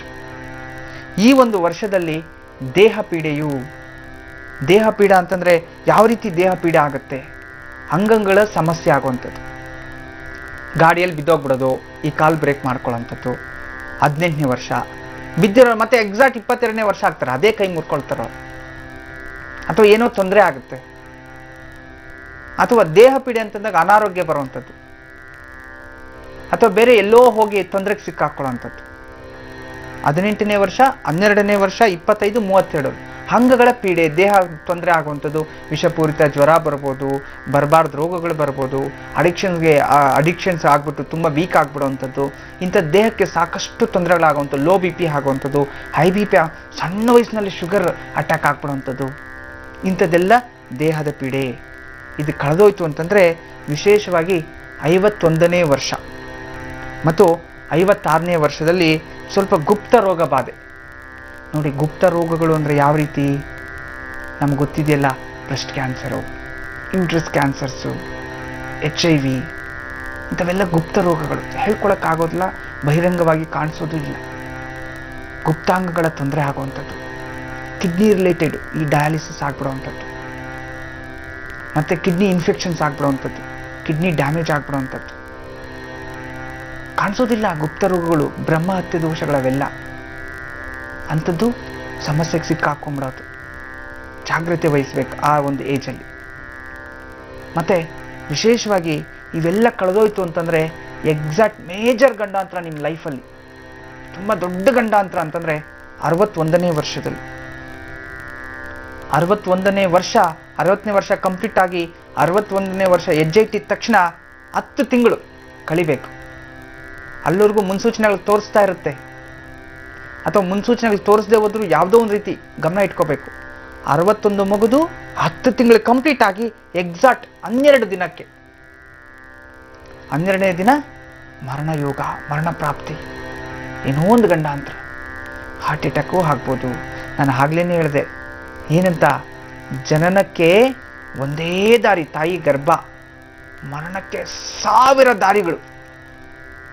ನೀರಿಂದ ತೊಂದರೆ ಆಗ್ಬೋದು, ಇದು ಎಲ್ಲೋ ಹೋಗ್ತಿರ್ತದೆ ಬಾಂಬ್ ಬ್ಲಾಸ್ಟ್ ಆಗ್ಬೋದು, ಮತ್ತೊಂದು ಸಾವಿಗೆ ಎಷ್ಟು ದಾರಿಗಳಿದೆ. ಸಾವು ಯಾವ ಕಡೆಯಿಂದ ಬರುತ್ತೆ ಅಂತ ನೋಡೋಕ್ಕೆ ಆಗಲ್ಲ. ಜನನ ತಾಯಿ ಗರ್ಭದಿಂದನೇ ಬರಬೇಕು. ಇದು ದೈವ ರಹಸ್ಯ ಮರಣ ಅನ್ನೋದು. ಅದನ್ನ ಕಂಡುಹಿಡಿಯೋದು ತುಂಬಾ ಕಷ್ಟ. ಗಂಡಾಂತರಲ್ಲಿ ಕಂಡುಹಿಡಿಬಹುದು, ಜ್ಯೋತಿಷ್ಯದ ಮುಖಾಂತರ ಆ ರಹಸ್ಯವನ್ನ ಬಯಲು ಮಾಡಬಹುದು. ಇದೆಲ್ಲ ಇರತಕ್ಕಂಥದ್ದು. ಆದರೆ ಇದನ್ನೆಲ್ಲ ಬರೆದಿಟ್ಕೊಳ್ಳಿ. ನಮ್ಮ ಮುಂದಿನ ಸಂಚಿಕೆಗಳಲ್ಲಿ ಎಲ್ಲ ರಾಶಿಗಳಿಗೂ ಪರಿಹಾರ ಕೊಡ್ತೀನಿ, ಏನೇನು ಮಾಡ್ಕೋಬೇಕು, ಯಾವ ರೀತಿ ಮಾಡ್ಕೋಬೇಕು ಅಂತ. ಆದರೆ ಈ ದಿನದ ವಿಶೇಷವಾದದ್ದು ಏನು, ಈ ದಿನ ನೋಡಿ, ಅತಿಗಂಡ ಯೋಗ, ತುಂಬ ಗಂಡಾಂತರಗಳಿರ್ತಕ್ಕಂಥದ್ದು. ಮತ್ತೆ ಉತ್ತರ ನಕ್ಷತ್ರ, ಸೂರ್ಯ ದಶೆ, ಸೂರ್ಯಾಧಿಪತಿ ಈ ದಿನ ಮಂಗಳವಾರ, ಮತ್ತೆ ಪಂಚಮಿ. ಈ ದಿನ ಪಂಚಮಿ ತಿಥಿ ಇರ್ತಕ್ಕಂಥದ್ದು, ಮಂಗಳವಾರ ಬಂದಿರತಕ್ಕಂಥದ್ದು, ಸೂರ್ಯನ ಒಂದು ಆಧಿಪತ್ಯದಲ್ಲಿ ದಿನ ಪ್ರಾರಂಭ ಆಗಿರ್ತಕ್ಕಂಥದ್ದು. ತುಂಬ ವಿಶೇಷವಾದ ದಿನ. ನಿಮ್ಮ ಕುಟುಂಬಗಳಲ್ಲಿ ಯಾವ ಕುಟುಂಬದಲ್ಲಿ ಅತಿ ಹೆಚ್ಚು ರೋಗಗಳು ಹೊಂದಿರುತ್ತೋ ಅಂತಂದರೆ ಸೈನೋಸ್ ಪ್ರಾಬ್ಲಮ್ಮು, ತಲೆನೋವು, ಡಿಪ್ರೆಷನ್ಸ್ ಹೋಗ್ಬಿಡೋವಂಥದ್ದು, ದೇಹದಲ್ಲಿ ಪೂರ್ಣ ನಿಶಕ್ತಿ ಆಗಿರುವಂಥದ್ದು, ಇಂಥ ತೊಂದರೆ ಆಗಿರುತ್ತೆ. ಮತ್ತೆ ಸಾಕಷ್ಟು ದಿನಗಳಿಂದ ಅನಾರೋಗ್ಯ ಬಂದಿರತಕ್ಕಂಥದ್ದು, ದೀರ್ಘಕಾಲದ ರೋಗಗಳು ಶಮನ ಆಗಲಿಕ್ಕೆ ಅದ್ಭುತವಾದ ತಂತ್ರ. ಅದೇನು, ಮಂಗಳವಾರನೇ ಈ ಒಂದು ನಕ್ಷತ್ರ, ಉತ್ತರ ನಕ್ಷತ್ರ, ಮಂಗಳವಾರ ಪಂಚಮಿ ಬರ್ತಕ್ಕಂಥದ್ದು. ಅದು ಪುಷ್ಯಮಾಸ ಬೇರೆ. ಪುಷ್ಯಮಾಸ ವಿಶೇಷವಾದ ದಿನ. ಯಾವುದೇ ಒಂದು ತಂತ್ರಪ್ರಾಗದಲ್ಲೇ ಹೇಳುತ್ತೆ, ಧನುರ್ಮಾಸ, ಪುಷ್ಯಮಾಸದಲ್ಲಿ ನಾವೇನೇ ಮಂತ್ರಸಿದ್ಧಿ, ಮೂಲಿಕೆ ಸಿದ್ಧಿಗಳನ್ನ ಏನ್ ಬೇಕಾದ್ರೂ ಮಾಡಬಹುದು ಈ ಸಮಯದಲ್ಲಿ. ಅದಕ್ಕೆ ಶೂನ್ಯ ಮಾಸ ಅಂದ್ಬಿಟ್ರೆ ಹಿಂದೆ. ಈ ಪುಷ್ಯಮಾಸದಲ್ಲಿ ವಿಶೇಷವಾದ ತಂತ್ರ ಸಾಧನೆಗೆ ತುಂಬಾ ಒಳ್ಳೆಯ ದಿನ. ಅದು ಈ ದಿನ ದೀರ್ಘಕಾಲದ ರೋಗಗಳ ಶಮನಕ್ಕೆ ಒಂದು ತೆಂಗಿನಕಾಯಿ, ಸಣ್ಣ ತೆಂಗಿನಕಾಯಿ ಒಂದು ತಗೊಳ್ಳಿ. ಈ ದಿನ ತೆಂಗಿನಕಾಯಿನ ತಗೊಂಡು ಸಿಂಪಲ್ ನೀವೇನು ಮಾಡಬೇಕು, ಈ ದಿನ ತೆಂಗಿನಕಾಯಿನ ತಗೊಂಡು ಯಾರಿಗೆ ದೀರ್ಘಕಾಲ ರೋಗಗಳಿರುತ್ತೋ ಅವ್ರೇನು ಮಾಡಬೇಕು, ತೆಂಗಿನಕಾಯಿನ ನಿಲ್ಲಿಸ್ಕೋಬೇಕು. ಈಗ ಮಲಗಿಸಿಡ್ಕೋಬಾರ್ದು, ಜುಟ್ಟು ಮೇಲೆಗೆ ಬರೋ ಥರ ಈ ಕೈಲಿ ಹಿಂಗೆ ಹಿಡ್ಕೋಬೇಕು. ಹಿಡ್ಕೊಂಡು ಹೃದಯದ ಭಾಗಕ್ಕೆ ಹಿಡ್ಕೋಬೇಕು. ಇದು ಮಧ್ಯದ ಪ್ರಾಣ ಇರತಕ್ಕಂಥ ಸ್ಥಳ. ಹೀಗೆ ಹಿಡ್ಕೊಂಡು, ಹೆಣ್ಣು ಮಕ್ಕಳು ಅಷ್ಟೇ 2 ಸ್ತನಗಳ ಮಧ್ಯ ಈ ರೀತಿ ಬರಬೇಕು ಮುಂದೆ ಎಕ್ಸಾಕ್ಟಾಗಿ. ಪುರುಷರು ಅಷ್ಟೇ ಹೀಗೆ ಹಿಡ್ಕೊಂಡು ಇದನ್ನ ಮಧ್ಯದಲ್ಲಿ ತೆಂಗಿನಕಾಯಿ ನೋಡಿ, ಇದು ಹೀಗೆ ಈ 3 ಬೆರಳು ಹೀಗಿರುತ್ತೆ. ಹೀಗೆ ಕರೆಕ್ಟಾಗಿ ಕವರ್ ಆಗುತ್ತೆ ತೆಂಗಿನಕಾಯಿ. ಹಿಂಗೆ ಹಿಡ್ಕೊಂಡು ಮನಸ್ಸಿನಲ್ಲಿ ನಾರಿಕೇಳ ಅಂದರೆ ತೆಂಗಿನಕಾಯಿ, ಕಲ್ಪವೃಕ್ಷ ಅದು. ಅದನ್ನ ಕೈಲೇ ಹಿಡ್ಕೊಂಡು 9 ಸಲಿ ಓಂ ನಮೋ ಭಗವತೆ ವಾಸುದೇವಾಯ, ಓಂ ನಮೋ ಭಗವತೆ ವಾಸುದೇವಾಯ ಅಂತ ಹೇಳಿ 9 ಸಲಿ ಹೇಳ್ಕೋಬೇಕು.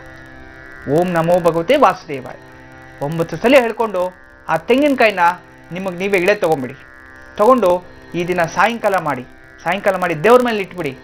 ನಾಳೆ ಎಂದಾದ್ರೂ ನೀವು ದೇವಸ್ಥಾನಕ್ಕೆ ಹೋಗ್ತಿರಲ್ಲ, ಆ ದೇವಸ್ಥಾನದಲ್ಲಿ ಯಾವಾಗಾದ್ರೂ ಸರಿ ಹೋದಾಗ ಆ ತೆಂಗಿನಕಾಯಿ ದಾನ ಕೊಟ್ಬಿಡಿ. ಅಥವಾ ಎಲ್ಲಾದ್ರೂ ನದಿ ತೀರಕ್ಕೆ ಹೋದಾಗ ನದಿಗೆ ಬಿಟ್ಬಿಡಿ, ಅಥವಾ ಹರಿಯೋ ನೀರಿಗೆ ತಗೊಂಡೋಗಿ ಬಿಟ್ಬಿಡಿ. ಎಲ್ಲಾದ್ರೂ ಹಾಕಿ, ಖಂಡಿತ ನಿಮ್ಮ ರೋಗಗಳು ಶಮನ ಆಗುತ್ತೆ. ಕುಮಾರಿ ಅವರು ಬೆಂಗಳೂರಿಂದ ಕರೆ ಮಾಡಿದ್ದಾರೆ, ಮಾತಾಡ್ಸೋಣ. ಹಲೋ, ನಮಸ್ತೆ ಮಾ. ನಮಸ್ತೆ ಮಾ, ಹೇಳಿ, ಯಾರ ಬಗ್ಗೆ ಕೇಳಬೇಕಿತ್ತು ಕುಮಾರಿ ಅವರೇ? ನಮ್ಮ ಮಗಳ ಬಗ್ಗೆ ಕೇಳಬೇಕಿತ್ತು. ಮಗಳ ಹೆಸರನ್ನ ಹೇಳಿ. ಮಗ ಹೆಸರನ್ನ ತಿಳಿಸಿ. ರವಿ ಅಂತ. ರವಿ ಅಂತನಾ? ಜನ್ಮ ದಿನಾಂಕ ತಿಳಿಸಿ. 25/7/1985. 85 ಸರಿ. 25/7/85 ಇಸ್ವಿ. ಸಮಯ ಹೇಳಿ. ಸಾಯಂಕಾಲ 7:05 ಮೇಡಮ್. ಸರಿ. ಜನ್ಮರಾಶಿ ನಕ್ಷತ್ರ ಬಗ್ಗೆ ಮಾಹಿತಿ ತಿಳಿದಿದ್ಯಾ ಕುಮಾರಿ ಅವರೇ? ತುಲಾ ರಾಶಿ ಅಂತ ಮತ್ತೆ ಸ್ವಾತಿ ನಕ್ಷತ್ರ ಅಂತ ಹೇಳಿದ್ದಾರೆ. ಸರಿ, ಗುರುಜಿ ಅವ್ರನ್ನ ಕೇಳೋಣ, ಖಂಡಿತ ತಿಳಿಸ್ಕೊಡ್ತಾರೆ. ಮಾತಾಡಿ, ನಿಮ್ಮ ಪ್ರಶ್ನೆ ಕೇಳಿಮ್ಮ. ನಮಸ್ತೆ ತಾಯಿ. ನಮಸ್ಕಾರ ಗುರುಜಿ. ಹೇಳಿಮ್ಮ. ಸ್ವಾತಿ ನಕ್ಷತ್ರದಲ್ಲಿ ತುಲಾ ರಾಶಿಯಲ್ಲಿ ಹುಟ್ಟಿರ್ತಕ್ಕಂಥದ್ದು, ರಾಹು ದಶೆಯಲ್ಲಿ ಹುಟ್ಟಿರ್ತಕ್ಕ, ಗುರುವಾರ ಅಲ್ವಾ ಹುಟ್ಟಿದ್ದು? ಗುರುವಾರ ಸ್ವಾಮಿಗೆ ಹುಟ್ಟಿದ್ದು. ಸ್ವಾತಿ ನಕ್ಷತ್ರ ಕರೆಕ್ಟ್ ಇದೆ. ಹೇಳಿಮ್ಮ, ಮಗನ ಬಗ್ಗೆ ತುಂಬಾ ಚಿಂತೆ ಮಾಡ್ತಿದ್ರಿ, ಮಗನಿಂದ ನಿಮ್ಗೆ ನೆಮ್ಮದಿ ಇಲ್ಲ. ಮಗನಿಂದ ತುಂಬಾ ಸಮಸ್ಯೆ ಆಗಿದೆ, ಯಾರಿಗೂ ಕುಟುಂಬದಲ್ಲಿ ನೆಮ್ಮದಿ ಇಲ್ಲ. ಅವನ ಜೀವನನೇ ಒಂಥರ ಆಗಿದೆ, ನಿಮ್ ಜೀವನನೇ ಒಂಥರ ಆಗಿದೆ ಅವನಿಂದ. ಏನ್ ಓದಿದಾನೆ ತಾಯಿ ಇವನು? ಏನು ಓದಿಲ್ಲ, ವಿದ್ಯಾಭ್ಯಾಸದಲ್ಲೂ ಇಲ್ಲ. 8ನೇ ಕ್ಲಾಸ್ ಓದಿದಾನ ಅಷ್ಟೇ. 30 ವರ್ಷ ಆಗ್ತದಂತ ಒಂದು ಕೆಲ್ಸ ಇಲ್ಲ, ಕೆಲ್ಸಕ್ಕೆ ಹೋಗುವಂತಂದ್ರೂ ಹೋಗಲ್ಲ. ನಿಮ್ದೇನ ಜವಾಬ್ದಾರಿ ಇಲ್ಲ ತಾಯಿ, ಜವಾಬ್ದಾರಿ ತುಂಬಾ ಕಮ್ಮಿ ಆಗ್ಬಿಟ್ಟಿದೆ. ಜವಾಬ್ದಾರಿ ಇಲ್ಲದೆ ಏನಾಗ್ತಿದೆ ಇವನಿಗೆ? ಕೆಲ್ಸಕ್ಕೆ ಹೋದ್ರೆ ಸ್ವಲ್ಪ ದಿವಸ ಹೋಗ್ತಾನೆ ಗುರುಜಿ. ಒಂದು 3 ತಿಂಗಳು ಅವ್ನ ಸಂಬಳನೇ ತರ್ತಾರ ಇಲ್ವಾ ಮನೆಗೆ, ಆ ರೀತಿ ಪರಿಸ್ಥಿತಿ. ಯಾಕಂದ್ರೆ ಬೇಗ ಚೇಂಜ್ ಆಗ್ತಾನೆ ಇರುತ್ತೆ ಇವನ ಒಂದು ಜೀವನದಲ್ಲಿ.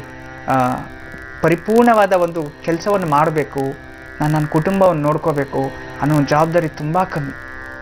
ಯಾಕಂದ್ರೆ ಇವನು ಹುಟ್ಟಿರ್ತಕ್ಕಂಥದ್ದು ರಾಹು ದಶೆಯಲ್ಲಿ, ವಿಶೇಷವಾಗಿ ಇವನ ಜಾತಕದಲ್ಲಿ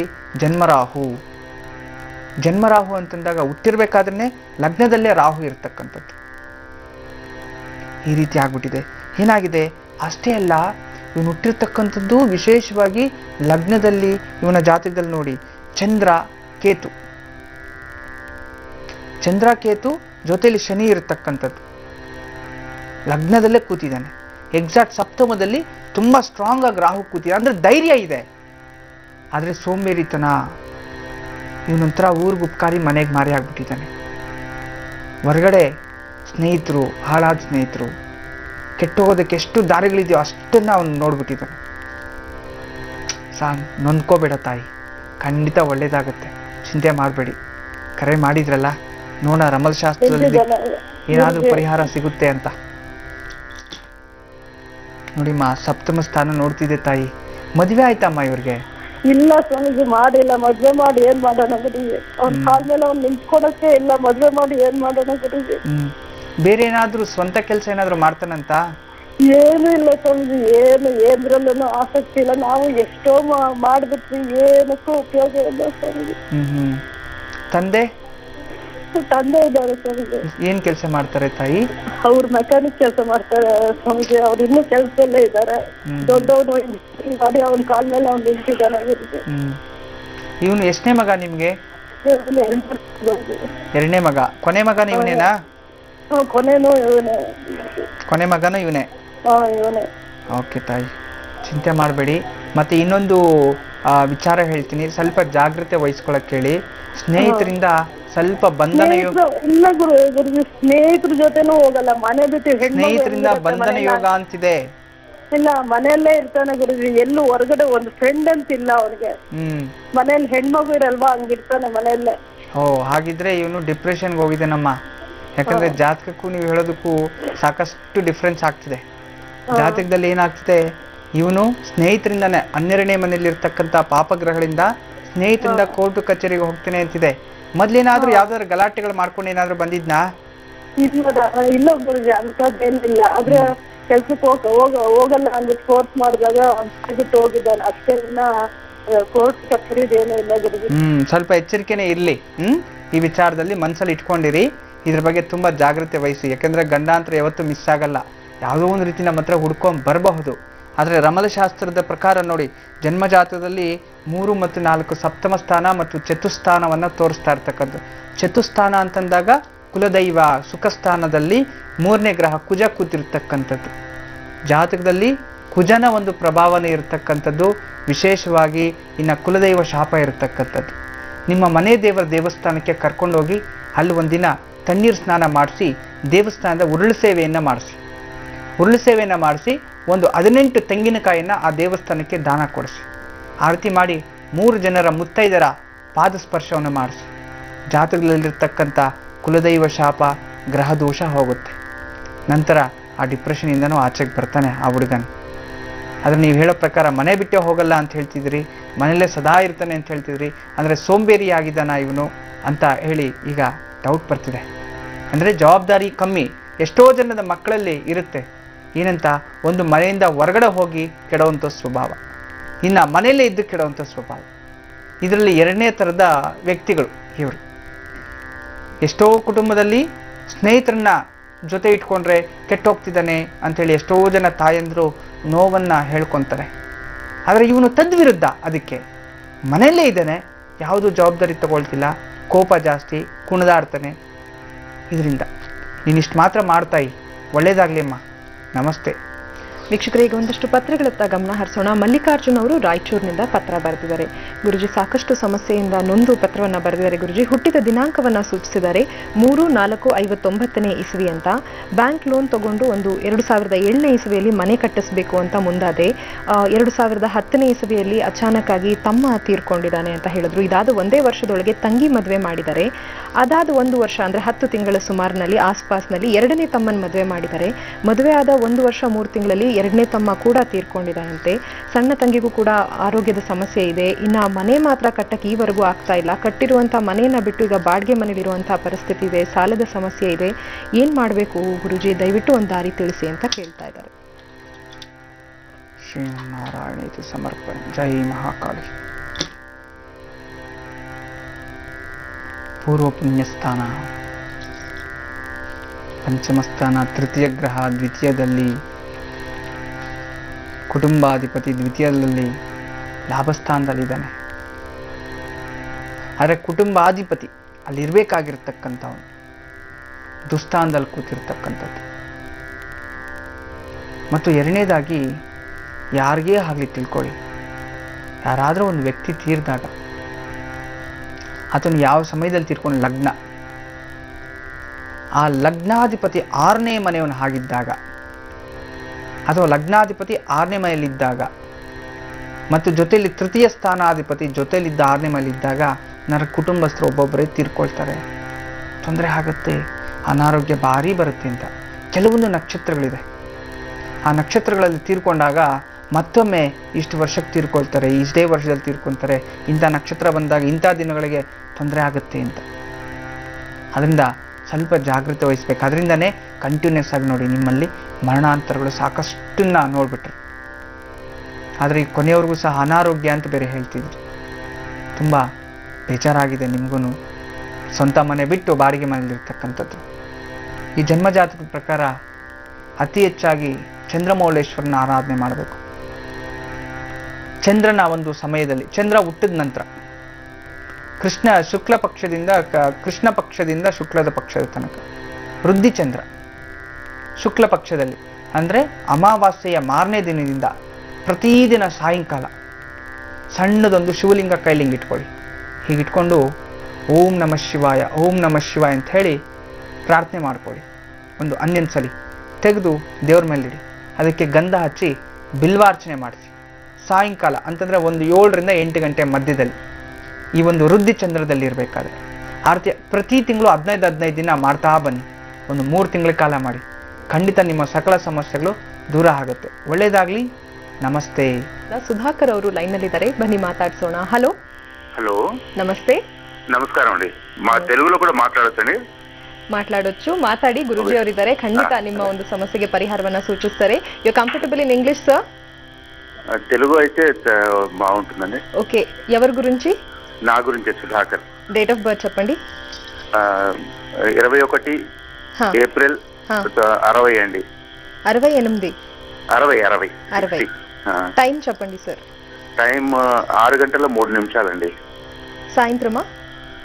సాయంత్రం అండి. జన్మరాశి నక్షత్ర? శతభిష నక్షత్రం, కుంభరాశి. ಓಕೆ, ಶತಭಿಷ ನಕ್ಷತ್ರ ಕುಂಭರಾಶಿ ಅಂತ ಹೇಳ್ತಾ ಇದ್ದಾರೆ ಸುಧಾಕರ್ ಅವರು. ಗುರುಜಿ ಅವರಿದ್ದಾರೆ, ಮಾತಾಡಿ, ನಿಮ್ಮ ಪ್ರಶ್ನೆ ಕೇಳಿ ಸರ್. నమస్తే. నమస్కారం అండి గురువు గారు. నమస్తే, చెప్పండి. శతభిష నక్షత్రం కుంభరాశి తులా లగ్నంలో జన్మించారు. గురువారం కదా మీరు జన్మించింది? అవునండి, గురువారం అండి. చాలా బాగుంది జన్మజాతకం. చెప్పండి, ఎవరి గురించి తెలుసుకోవాలి? మా అమ్మాయి పెళ్లి చేద్దాం అనుకుంటున్నాం, అట్లాగే నా సమస్య కూడా. ఓకే, వివాహం అంటే మంగళ కార్యం నడుస్తుంది మీ చేతన. ఇప్పుడు కలిసి వచ్చేసింది, మంగళ కార్యం నడుస్తుంది మీ ఇంట్లో. తొందర ఏం లేదు, పర్వాలేదు, దీనికి చాలా మంచిగా ఉంది.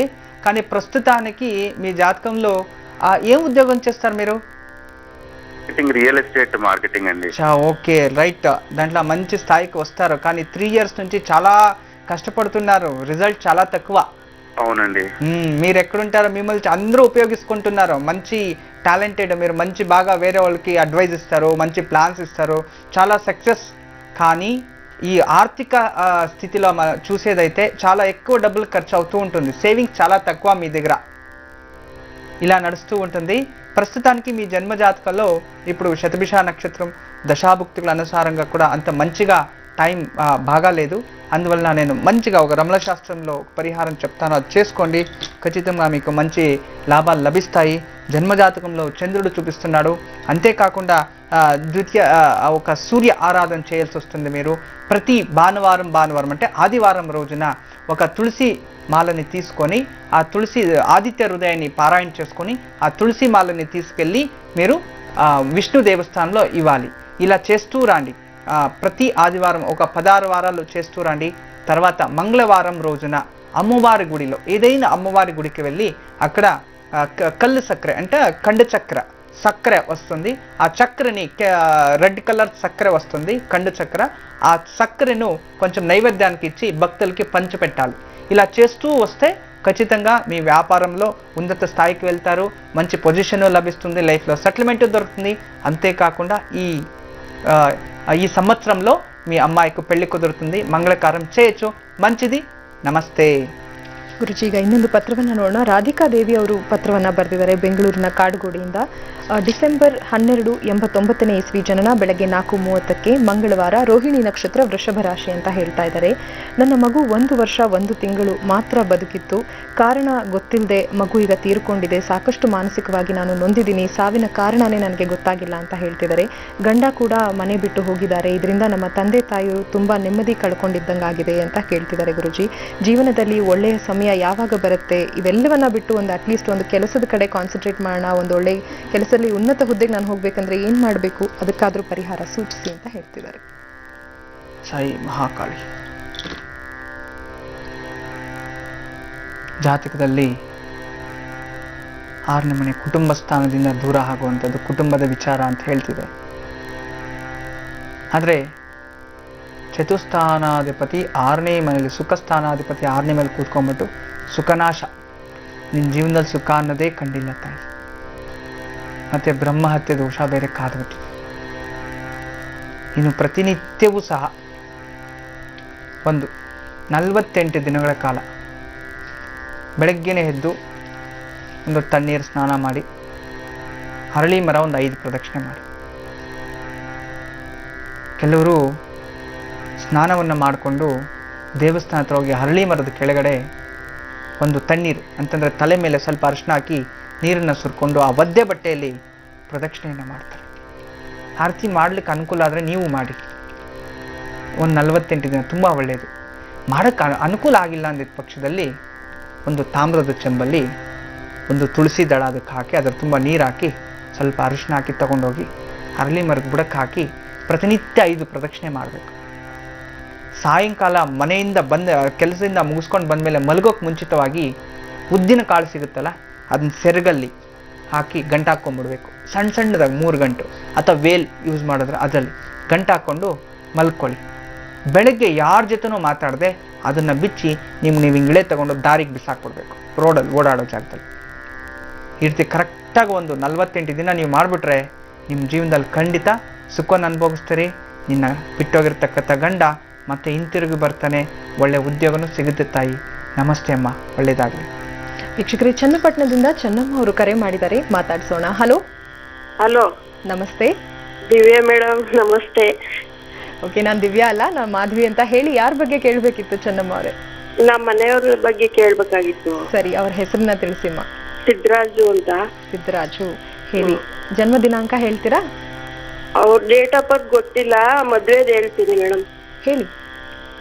1995 ಹಾ, ಮಾರ್ಚ್ 26. ಮಾರ್ಚ್ 26, 95ನೇ ಇಸ್ವಿ. ಮುಹೂರ್ತದ ಸಮಯ ತಿಳಿಸ್ತೀರಾ? 10 ರಿಂದ 11 ಗಂಟೆ ಮೇಡಮ್. 10 ರಿಂದ 11 ಗಂಟೆ. ಗುರುಜಿ ಅವರಿದ್ದಾರೆ ಅಮ್ಮ, ಮಾತಾಡಿ, ನಿಮ್ಮ ಪ್ರಶ್ನೆ ಕೇಳಿ. ನಮಸ್ತೆ ತಾಯಿ. ನಮಸ್ತೆ ಗುರುಜಿ. ತುಂಬಾ ದಿವಸದಿಂದ ಪ್ರಯತ್ನ ಪಡ್ತಾ ಇದೀವಿ, ಇವತ್ತು ಸಿಕ್ತು. ನಿನ್ನ ಅದೃಷ್ಟ ತಾಯಿ, ಇವತ್ತು ಸಿಕ್ಕಿದೆ, ಒಳ್ಳೇದಾಗ್ಲಿಮ್ಮ. ಹೇಳಿಮ್ಮ, ಮನೆಯವ್ರ ಬಗ್ಗೆ ಏನ್ ತಿಳ್ಕೊಬೇಕಿತ್ತು? ನಮ್ಮ ಮನೆಯವರು ಚಿಕ್ಕದ್ರಲ್ಲೇ ಅವ್ರ ತಾಯಿ ತೀರ್ಕೊಂಡ್ರು ಸ್ವಾಮೀಜಿ. ತುಂಬಾನೇ ಕಷ್ಟಪಟ್ಟು ಮೇಲ್ ಬಂದ್ರು.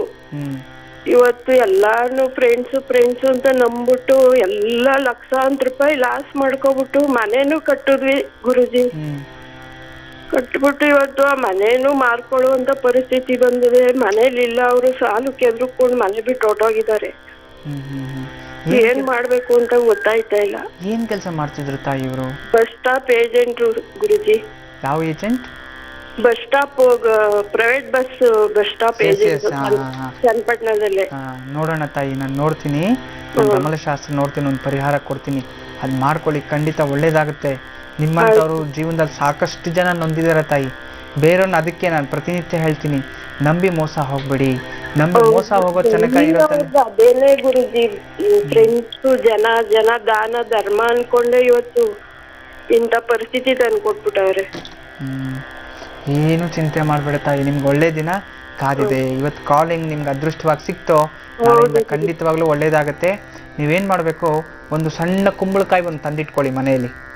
ಕುಂಬಳಕಾಯಿ ತಂದಿಟ್ಕೊಂಡು ಆ ಕುಂಬಳಕಾಯಿ ಮೇಲೆ ತೊಟ್ಟನ್ನು ತೆಗೆದುಬಿಟ್ಟು ಅಲ್ಲಿ ಮೇಲೆ ಒಂದು ಇಡಿಯಷ್ಟು ಸಗಣಿ, ಯಾವುದು ಈ ನಾಟಿ ಹಸು ಬಂದಿರುತ್ತೆ, ಅದಿನ್ನೂ ಅದು ಮೊದಲನೇ ಸಂತಾನ ಮಾಡಿರಬಾರ್ದು ಅಂತಂದರೆ ಅದಕ್ಕಿನ್ನೂ ಫಲಾನೇ ಆಗಿರಬಾರ್ದು, ಸಂತಾನ ಆಗಿರಬಾರ್ದು ಅಂತ ಸಣ್ಣ ಮಗು ಹಸು ಆದರೂ ಸರಿ. ಆ ಮಗು ಹಸುವನ್ನ, ನಾಟಿ ಹಸುವಿನ ಸಗಣಿಯನ್ನು ಒಂದು ಇಡಿಯಷ್ಟು ತಂದು ಆ ಮೇಲೆ ಇಟ್ಬಿಡ್ಬೇಕು. ಯಾವುದ್ರ ಮೇಲೆ? ಕುಂಬಳಕಾಯಿ ಮೇಲೆ. ಅದ್ರ ಮೇಲೆ ಇಟ್ಬಿಟ್ಟು ಅದರ ಮೇಲೆ ಒಂದು ಹಣತೆ ಇಡಬೇಕು. ಹಣತೆ ಇಟ್ಟು ಅದರಲ್ಲಿ 5 ವಿಧವಾದ ಎಣ್ಣೆಯನ್ನು ಮಿಶ್ರಣ ಮಾಡಬೇಕು. ಒಂದು ಎಳ್ಳೆಣ್ಣೆ ಹಾಕಿ, 2ನೇದು ಕೊಬ್ಬರಿ ಎಣ್ಣೆನೂ ಹಾಕಿ, 3ನೇದು ಹೊಂಗೆ ಎಣ್ಣೆ ಹಾಕ್ಬೋದು, 4ನೇದು ಇದು ಯಾವುದು ಹರಳೆಣ್ಣೆ ಹಾಕ್ಬೋದು, 5ನೇದು ತುಪ್ಪನೂ ಹಾಕ್ಬೋದು, ಬೇರೆ ಯಾವುದಾದ್ರೂ ಎಣ್ಣೆ, ಹಿಪ್ಪೆ ಎಣ್ಣೆ, ಇಂಥದ್ದು 5 ವಿಧದಲ್ಲಿ ಹಾಕಿ ಅದನ್ನು ಒಂದು ದೀಪವನ್ನು ಹಚ್ಚಬೇಕು. ಪ್ರತಿದಿನ ಸಾಯಂಕಾಲ 6 ರಿಂದ 7 ಗಂಟೆ ಹಚ್ಚಿ, ಆ ಟೈಮಲ್ಲಿ ಹಚ್ಚಿಟ್ಬಿಡಿ. ಅದೆಷ್ಟೊತ್ತಾದರೂ ಉರಿಲಿ, ಅದು ಬೆಳಗ್ಗೆ ಅಷ್ಟೊತ್ತು ಶಾಂತಿ ಆದರೂ ಪರವಾಗಿಲ್ಲ. ಈ ರೀತಿ ಒಂದು 5 ದಿನ ಕಂಟಿನ್ಯೂಸ್ ಆಗಿ ನೀವೊಂದು ತಿಂಗಳ ಕಾಲ, ಅಮಾವಾಸ್ಯೆ ದಿನ ತಂದಿಟ್ರೆ ನೀವು ಇದು ಬರೋ ಅಮಾವಾಸ್ಯೆ ತನಕ ಇರಬೇಕು. ಆ ಅಮಾವಾಸ್ಯೆ ಆದ ನಂತರ ಅದನ್ನ ತಗೊಂಡೋಗಿ ಎಲ್ಲಾದರೂ ದೇವಸ್ಥಾನ ಹತ್ರ ದಾನ ಕೊಟ್ಬಿಡಿ. ಆ ಸಗಣಿ ಎಲ್ಲ ತೆಗೆದುಬಿಟ್ಟು ಆ ಸಗಣಿಯಲ್ಲಿ ಮನೆ ಹೊರಗಡೆ ಒರೆಸ್ಬಿಡ್ಬೇಕು. ನಂತರ ಆ ಕುಂಬಳಕಾಯಿನ ಕ್ಲೀನಾಗಿ ತೊಳೆದ್ಬಿಟ್ಟು ಅದನ್ನ ತಗೊಂಡೋಗಿ ಯಾವುದೋ ದೇವಸ್ಥಾನದಲ್ಲಿ ದಾನ ಕೊಟ್ಬಿಡಿ. ಈ ರೀತಿ ಕರೆಕ್ಟಾಗಿ ಒಂದು 3 ತಿಂಗಳ ಕಾಲ ಮಾಡಿ ತಾಯಿ. ನಿಮ್ಗೆ ಯಾರ್ಯಾರು ಮೋಸ ವಂಚನೆ ಮಾಡಿದಾರೋ ಅವರೆಲ್ಲವೂ ಕ್ಷಮೆ ಕೇಳ್ತಾರೆ. ಒಂದೇ ನಿಮ್ಮ ಮನೆಯವರು ಹಿಂತಿರುಗಿ ಬರ್ತಾರೆ. ಮುಂದಿನ ಜೀವನ ಚೆನ್ನಾಗಿರುತ್ತೆ. ಒಳ್ಳೇದಾಗ್ಲಿ ತಾಯಿ. ನಮಸ್ತೆ. ವೀಕ್ಷಕರೇ, ಮೈಸೂರಿನಿಂದ ರುಕ್ಮಿಣಿ ಅವರು ಕರೆ ಮಾಡಿದ್ದಾರೆ, ಮಾತಾಡ್ಸೋಣ. ಹಲೋ. ಹಲೋ, ನಮಸ್ತೆ. ನಮಸ್ತೆ ರುಕ್ಮಿಣಿ ಅವರೇ, ಹೇಳಿಮ್ಮ, ಯಾರ ಬಗ್ಗೆ ಕೇಳ್ಬೇಕಿತ್ತು? ನನ್ನ ಮಗಳು ಅಳಿಯನ್ ಬಗ್ಗೆ ಕೇಳ್ಬೇಕಿತ್ತು. ಮಗಳು ಅಳಿಯನ್ ಬಗ್ಗೆ. ಮಗಳು ಅಳಿಯ ಇಬ್ಬರ ಹೆಸರನ್ನ ತಿಳಿಸಿ ಹಾಗೂ ಮದುವೆ ದಿನಾಂಕ, ಮುಹೂರ್ತದ ಸಮಯವನ್ನ ತಿಳಿಸಿ. ಆಯ್ತು, ಹೇಳ್ತೀನಿ. ಹೇಳಿ. ಇದು ಮಗಳದು 25/9/90. ಜನ್ಮ ದಿನಾಂಕ ಹೇಳ್ತಿದ್ದೀರಾ? 25 ವೃಶ್ಚಿಕ ರಾಶಿ, ಜ್ಯೇಷ್ಠ ನಕ್ಷತ್ರ. ಇನ್ನೊಮ್ಮೆ ದಿನಾಂಕ ಹೇಳಿ. 25/9/90. ವೃಶ್ಚಿಕ ರಾಶಿ, ಜ್ಯೇಷ್ಠ ನಕ್ಷತ್ರ ಅಂತ ಹೇಳ್ತಿದ್ದೀರಾ. ಅಳಿಯ 2:18 ಮಧ್ಯಾಹ್ನ. ಅಳಿಯ ಬಗ್ಗೆ ಹೇಳಿ. ಅಳಿಯ 2/3/86. 2/3/86ನೇ ಇಸ್ವಿ. ನಕ್ಷತ್ರ ತುಲಾರಾಶಿ. ವಿಶಾಖ ನಕ್ಷತ್ರ ತುಲಾರಾಶಿ. ವಿಶಾಖ ನಕ್ಷತ್ರ ತುಲಾರಾಶಿ ಅಂತ ಹೇಳ್ತಿದ್ರ. ಮದುವೆ 15/4/2013. ಪರವಾಗಿಲ್ಲ ರುಕ್ಮಿಣಿ ಅವರೇ, ಡೀಟೇಲ್ಸ್ ತಿಳಿಸಿದಿರ ಅಲ್ವಾ? ಗುರುಜಿ ಅವರಿದ್ದಾರೆ, ಮಾತಾಡಿ, ನಿಮ್ಮ ಪ್ರಶ್ನೆ ಕೇಳಿ. ಅಲ್ಲ, ಮುಹೂರ್ತ ಸಮಯ. ನಮಸ್ತೆ ಅಮ್ಮ. ನಮಸ್ತೆ ಗುರುಜಿ. ಹೇಳಿ ತಾಯಿ. ಅದೇ ನೀವು ಒಂದ್ಸರಿ ನಿಮ್ ಮಾಡಿದ್ದೆ ನಾನು. ಅವಾಗ ಹೇಳಿದ್ರಿ ಕಲ್ಯಾಣೋತ್ಸವ ಮಾಡ್ತೀನಿ ಎಲ್ಲ ಮಾಡ್ಸಿದ್ವಿ, ಎಲ್ಲ ಇದ್ ಮಾಡಿದ್ವಿ. ಅವ್ರಿಬ್ರಲ್ಲಿ ಸ್ವಲ್ಪ ಅನ್ಯೋನ್ಯತೆ ಕಡಿಮೆ. ಈಗ ಕಲ್ಯಾಣೋತ್ಸವ ಮಾಡಿಸಿ ಎಷ್ಟು ದಿನ ಆಯ್ತು?